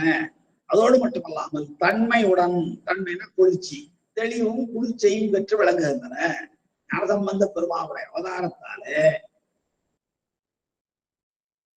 மரங்களும் செடிகளும் கொடிகளும் பயன் தந்தன, பெருகி பயன் தந்தன. எல்லா திசைகளிலும் பெருகி பயன் தந்தன. அதே போல எல்லா திசைகளிலும் இருக்கிற கலங்கிய நீர்நிலைகள் எல்லாம் தெளிந்தன. அதோடு மட்டுமல்லாமல் குளிர்ச்சி ஆயின, தெளிந்து குளிர்ச்சியை பொருந்தி வழங்கின. ஞானசம்பந்த பெருமானுடைய அவதார நோக்கத்திலே இது அவதாரத்தினால் ஏற்படுகிற மன நிமித்தம். அப்புறம் பாருங்க, பயங்கொழி விசும்பும், எப்பொழுதும் ஒளி வீசி திகழ வேண்டிய ஆதாயமும், குளினங்கடிய, குளினம்னா குளினம் இல்லை, மலினம். மலினம் மலினம் என்று சொன்னால் அங்க இருக்கிற களங்கங்கள். வானத்துல என்ன களங்கம் இருக்கும்? வானத்தினுடைய ஒளியை மறைக்கிற மேகங்கள், வானத்திலே தோன்றுகிற, இங்கிருந்து புவியிலிருந்து தோன்றி தூசியை அடித்து செல்லுகின்ற காற்று, இவையெல்லாம் ஆகாயத்தின் ஒளியை மறைக்கின்ற மலினம், களங்கங்கள். அந்த களங்கங்கள்லாம் விலகி ஆகாயம் தெளிவா இருந்ததுதான், நிர்மலமாக இருந்ததுதான். அதான் பயங்கொழி விசும்பும் மலினம் கழிய, களங்கமெல்லாம் விலக மாறா நயம் புரிவ புல்லொலிகள். புல்லொலிகள், புல்லுனா பறவைகள், பறவைகளுடைய ஒலிகள் எல்லாம் மாறா நயம் புரிவ, என்றும் மாறாத வேறுபாடு இல்லாத மக்களுக்கு மகிழ்ச்சியை தருகிற நயம் இன்பத்தை நேர்மையை தருவோம். புரியுங்க. பறவைகள் ஒலியெல்லாம் கூட நம்ம முன்னாடியே பார்த்தோம் அல்லவா, கண்ணப்ப நாயனாருடைய காலத்துல வாயில உறுதி படிய ஓங்காரம் பயங்கரமாக கத்தி கொண்டு ஓடினேன். நம்ம சில பறவைகள் ஒலிப்பதை கண்டு நாம் அது சகுனங்கள் சொல்றோம். ஆந்தை அலர்னா இந்த மாதிரியான விளைவுகள் உண்டாகும், காக்கை கரைந்தால் இந்த மாதிரியான விளைவுகள் வரும் என்றெல்லாம் பறவைகளினுடைய ஒலியை வைத்து நாம் சொல்வது போல அந்த சீர்காழியினுடைய ஞானசம்பந்த பெருமானுடைய அவதாரத்தினாலே எல்லா பறவைகளும் மாறா நயம் புரிவ, மாறுபாடு இல்லாத எல்லாருக்கும் நன்மையே விளைக்கின்ற நயம் நீதியை நேர்மையை புரிவனவாக எல்லா புட்களும் ஒழித்தன. புள்ளென்றால் பறவை என்று. அதுக்கப்புறம் திசைகளெல்லாம் நல்ல புள்ளொலிகள் நயம் புரிவ. இன்னொரு சொல்றதுக்கு நல்ல திசைகளெல்லாம் என்பதை முன்னாடி கூட்டிக்கணும். திசைகளெல்லாம் பல்தருவும் வள்ளிகளும் பல்கி பயன் தருவேன். திசைகளெல்லாம் தயங்கு புனலும் தெளிவும் தன்மையுடன் நண்ணும். திசைகளெல்லாம் பயங்கொழி விசும்பும் மலினம் கழியும். திசைகளெல்லாம் புள்ளொலிகள் மாறா நயம் புரியும். திசைகளெல்லாம் நல்ல எல்லா திசையும் நல்லனமாக விளங்கின, பார்ப்பவருடைய கண்களுக்கு நல்லனமாக விளங்கின என்றால் ஞானசம்பந்த பெருமாவுடைய அவதாரத்தினால் ஏற்பட்ட நன்னிமித்தங்களாக நாம் இவற்றை கொள்ள வேண்டும் என்று இவ்வாறாக 32வது பாடல் முடிகிறது. அது 33 பாடல். அங்கண் விளைவில் பெருகு சண்பையகல் மூதூர் சங்கம் படகம் கருவி தாரை முதலான எங்களும் இயற்றுபவரின்றியும் இயம்பும் மங்கள முழக்கொலி மலிந்து மருகெல்லாம் வீதிகள் எல்லாம் என்று மருகின்ற வீதி. வீதிகளிலே பல்வேறு வகையான ஒலி எழும்புகின்றன. ஒலி எழும்புகிறதுனா யாரையும் இயக்காமலே இயம்புகிறதெல்லாம் கருவிகள் என்னெல்லாம் பாருங்க. அங்கண் விளைவில் பெருகும். அங்கண் என்றால் அந்த இடத்துல எங்க எல்லா திசைகளிலும் போன பாட்டுல முடிச்சார்ல, எல்லா திசைகளிலும் பல்வேறு வகையான மரங்களும் கொடிகளும் பயன் தருகின்றன. எல்லா திசைகளிலும் விளங்குகிற நீர்நிலைகள் எல்லாம் கலங்கம் நீங்கி குளிர்ச்சி பெற்று தூய்மையாக விளங்கின. எல்லா திசைகளிலும் வானத்தில் இருந்த களங்கங்கள் அகன்றன. எல்லா திசைகளிலும் இருக்க புல் ஒலிகள் பறவைகளுடைய ஒலிகள் மாறா நயம் புரிவ, மாறுபாடு இல்லாத மனித எண்ணத்துக்கு மாறுபாடு இல்லாத நன்மையை தருகின்ற அளவுக்கு சிறப்பாக ஒலி எழுப்பின. எல்லா திசைகளிலும் நல்ல அவை நல்ல என்பது எல்லா திசைகளிலும் நல்லனமாக விளங்கின என்பது சொல்லிவிட்டு அங்கண் அப்படிப்பட்ட காழியில் விழவில் பெருகும் சண்பை. விழா எப்பொழுதும் குன்றாத, பெரும்பாலும் பண்டை காலத்துல விழாக்கள் மாதந்தோறும் மிகப்பெரும் விழாக்களும் நாள்தோறும் நித்திய நைமித்தியங்களும் மிக சிறப்பாக திருக்கோயில்களில் நடைபெற்றன. கோயில்களை சார்ந்துதான் திருக்கோயில்களை சார்ந்துதான் மக்கள் வாழ்க்கையே அமைந்திருந்தது. திருக்கோயில்கள் பொது நல நிலையங்களாக விளங்கின, அறங்கூர் அவயங்களாக விளங்கின. திருக்கோயில்கள் பஞ்சகாலத்திலே மக்களுக்கு வாழ்விடங்களாக விளங்கின.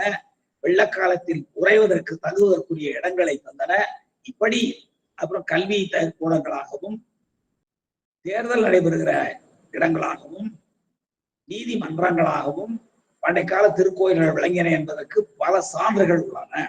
கல்வெட்டு உத்தரமேரூர் கல்வெட்டுகள்ல பார்த்தோம்னா பஞ்சவார வாரியம், ஏரி வாரியம், சம்பஸ்திர வாரியம், தோட்டக்கால் வாரியம் என்று பல்வேறு வகையான வாரியங்களை எல்லாம் அமைத்து அந்த வாரியங்கள் வழியாக மக்களுக்கு பல தொண்டுகளை செய்திருந்தார்கள்.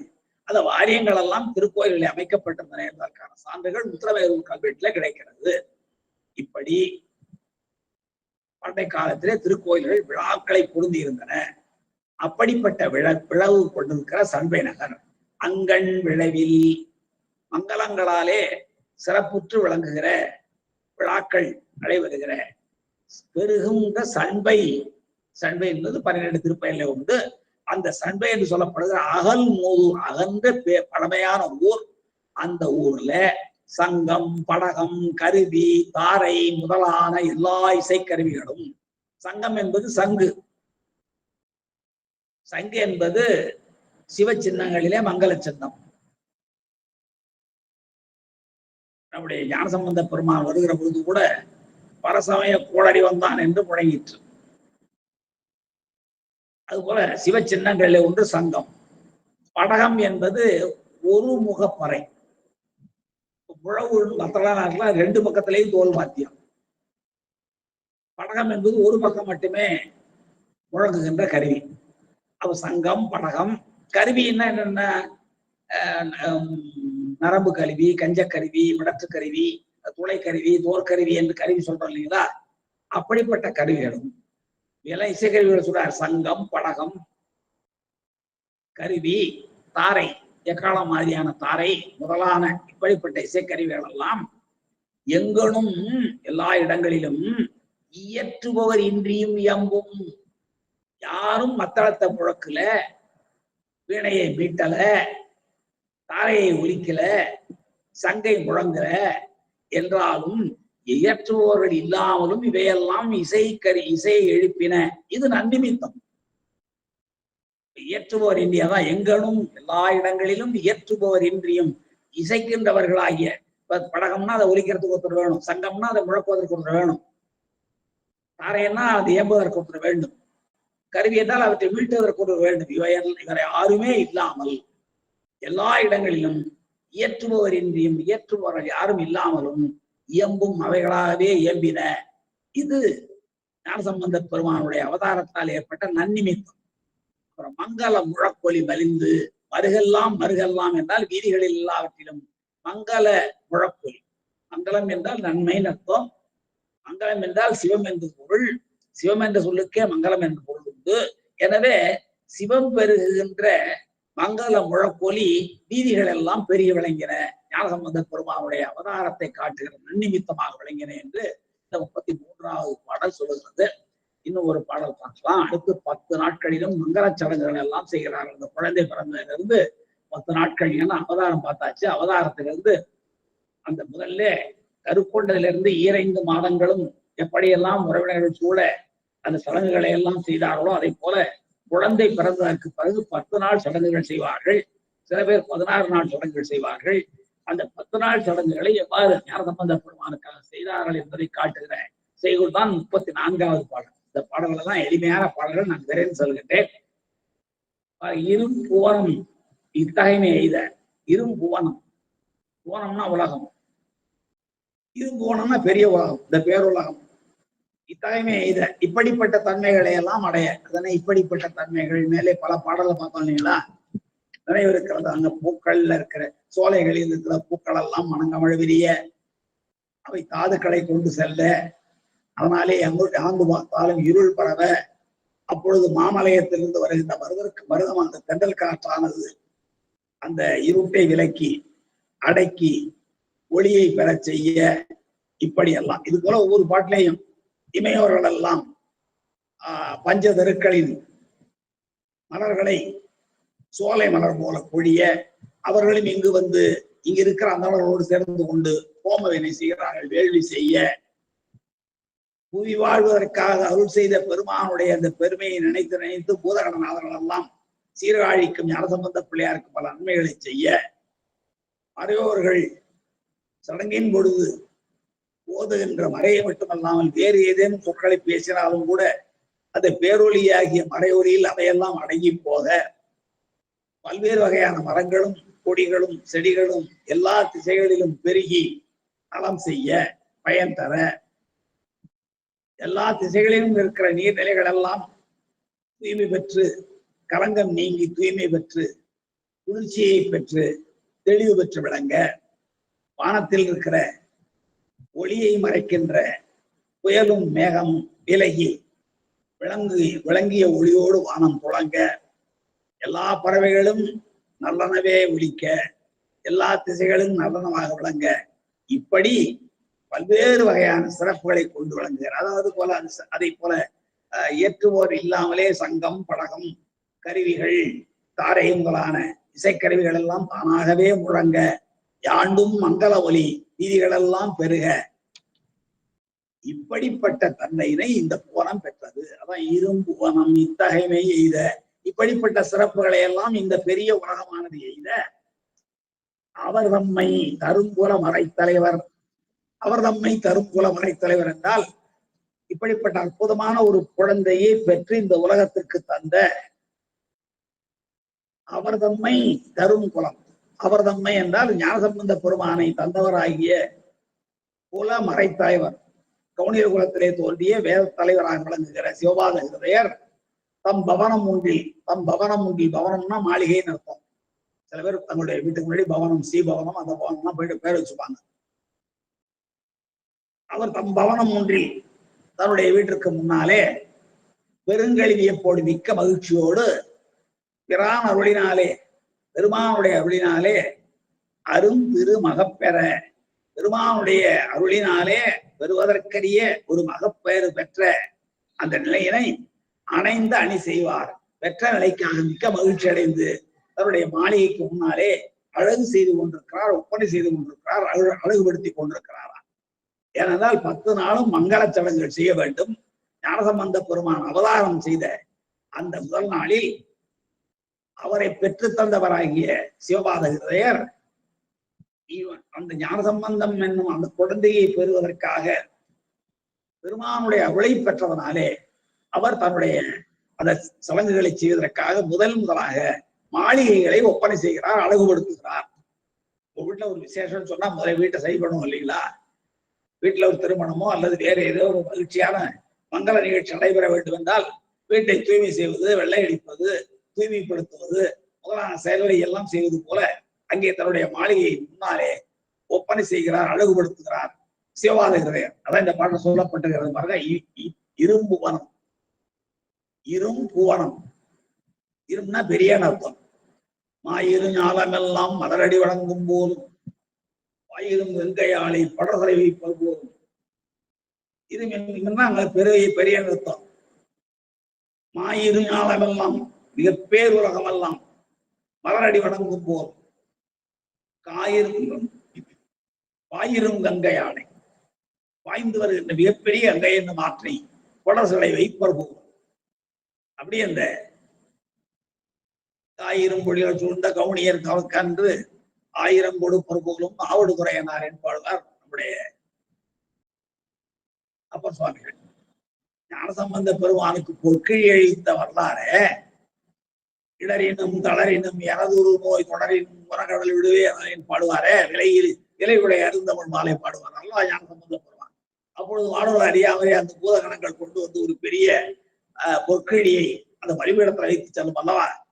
அந்த நிகழ்ச்சியை, அந்த வரலாற்று நிகழ்ச்சியை 1000 கொடுப்பர் போலும் ஆவடு துறையனாரே என்று நாவுக்கரசு பெருமான் தன்னுடைய பாடலிலே பதிவு செய்கிறார். அதான் இரும்னா பெரிய அர்த்தம். இரும்புவனம்னா பெரிய உலகம், பேருலகம். இந்த பேருலகமானது இத்தகைமை எய்த, இப்படியெல்லாம் சிறப்புகளை எய்த ஞானசம்பந்த பெருமானுடைய அவதாரத்தாலே இந்த நல்ல நிமித்தங்களை எல்லாம் அடைய அவர் தம்மை தரும் குல மறைத்தலைவர், அவர் தம்மை ஞானசம்பந்த பெருமானை இந்த உலகத்துக்கு தந்த தரும் குல மறைத்தலைவர். மறைத்தலைவர் என்றால் வேதத்தின் தலைவராக விளங்குகிற, முன்னாடியே பாட்டு வந்து குலமறை முதல்வர் என்று.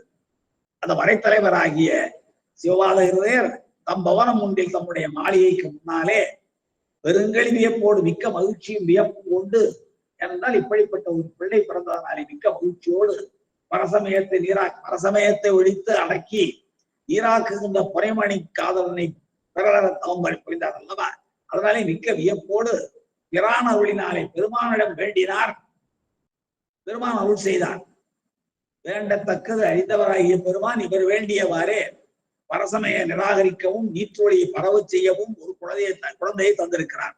அந்த பிரான் அருளினாலே பெற்றனாலே பெருங்கழி வியப்பெய்தி மிக்க மகிழ்ச்சியை வியப்பையும் கொண்ட சிவபாத ஹிருதயர் அருந்திரு மகப்பெற, அருமையும் புத்தி திருவை தர வருகின்ற அந்த குழந்தையை பெறுவதற்கு அணைந்த அந்த பெருமானுடைய அருள் நெருங்கிய நிலையினாலே விழாவை கொண்டாடுவதற்காக அணி செய்தார். தம் பவனம் ஒன்றில் அணி செய்தார் என்று கூட்டிக் கொள்ள வேண்டும். தம்முடைய வீட்டுக்கு முன்னாலே அந்த வீடை தூய்மைப்படுத்தி அழகு செய்து ஒப்பனை செய்ய தொடங்கினார் சிவபாத ஹிருதயர் என்பது இந்த 34வது பாடல்.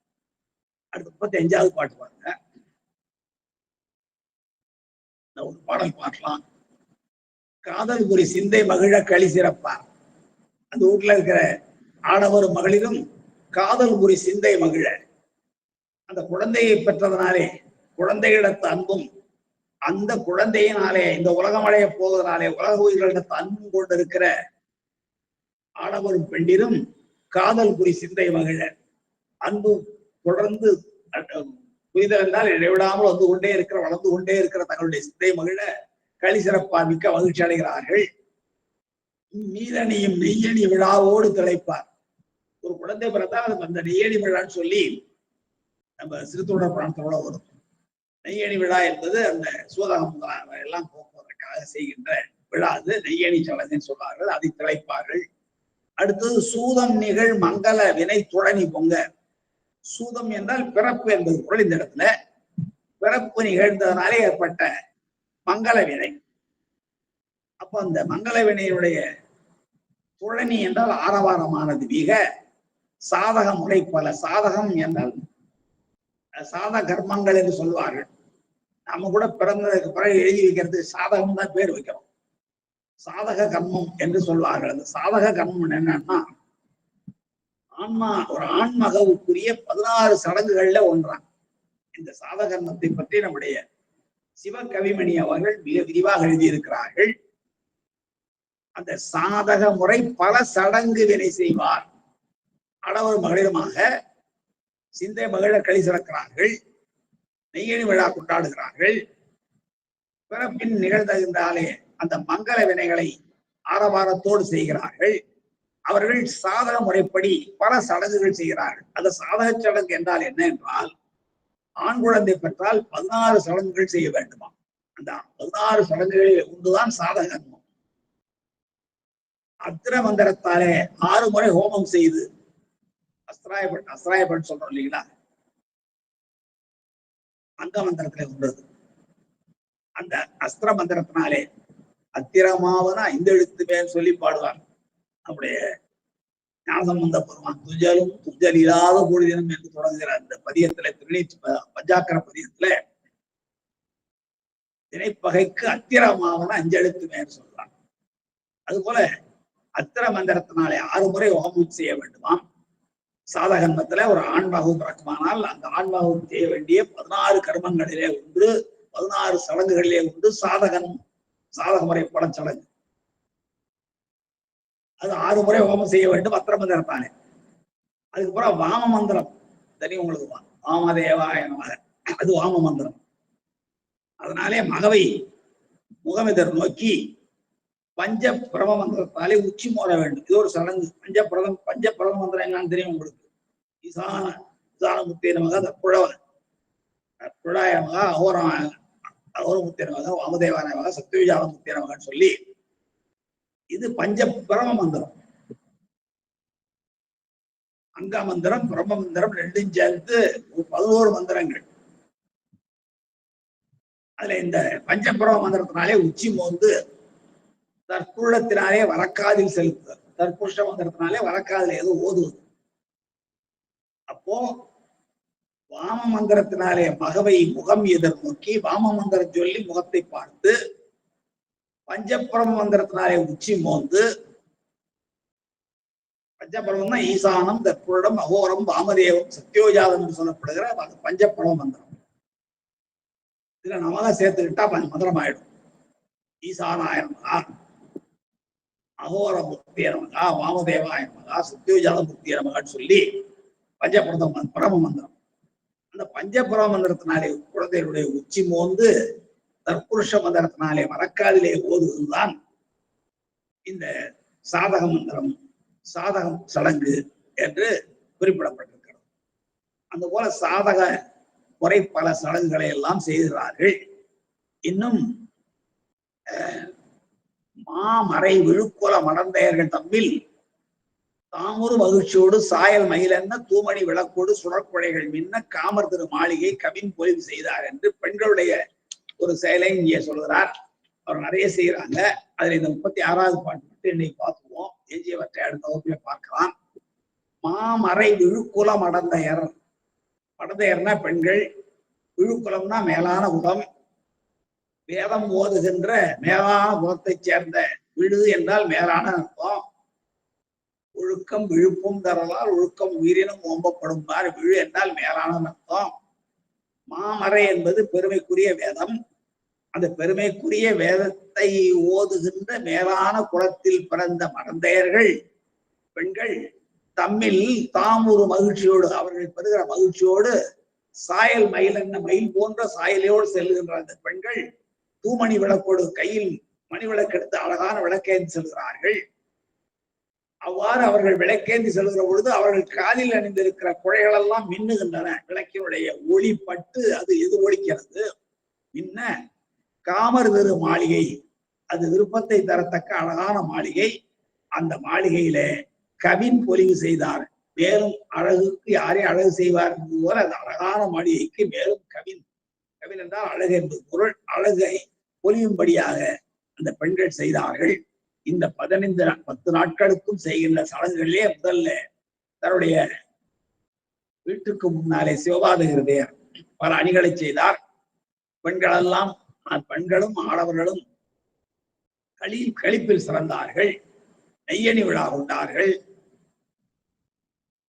பிறப்பின் பொழுது பிறப்பினால் ஏற்பட்ட மங்கள நிகழ்ச்சிக்காக அவர்கள் ஆரவாரம் செய்து பல சாதகன்மங்களை எல்லாம் அந்த குழந்தைக்கு செய்து அந்த சடங்குகளை எல்லாம் செய்தார்கள்.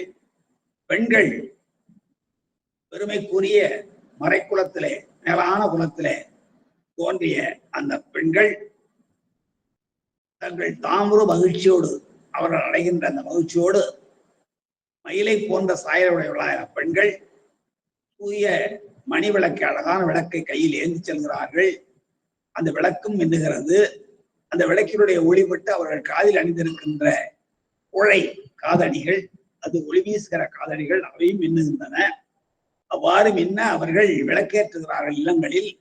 அப்போ காமர் திரு மாளிகை என்றால் எல்லோருக்கும் விருப்பத்தை செய்கின்ற அழகாக விளங்குகிற அந்த மாளிகையானது மேலும் கவின் பொலிவு செய்வார். மேலும் மேலும் அழகு வருமாறு அந்த பெண்கள் விளக்கேற்றி அங்காங்கே அந்த சிறப்புகளை செய்கிறார்கள். இன்னும் புராண முதலானவற்றை எல்லாம் அவர்கள் செய்வதை நாம் வருகின்ற வகுப்புகளில் பார்க்கலாம். இதுவரை 36 பாடல்களோடு இன்றைய வகுப்பை நாம் நிறைவு செய்து கொண்டு எஞ்சியவற்றை நாம் வரும்பாலும் பார்க்கலாம் என்று சொல்லி இதுவரை கேட்டிருந்த சைவ தமிழ் சார்ந்தவர்களுக்கு அவருடைய பணிவார்ந்த நன்றியை, வணக்கத்தை, வாழ்த்தினை தெரிவித்து நிறைவு செய்கிறேன். நன்றி.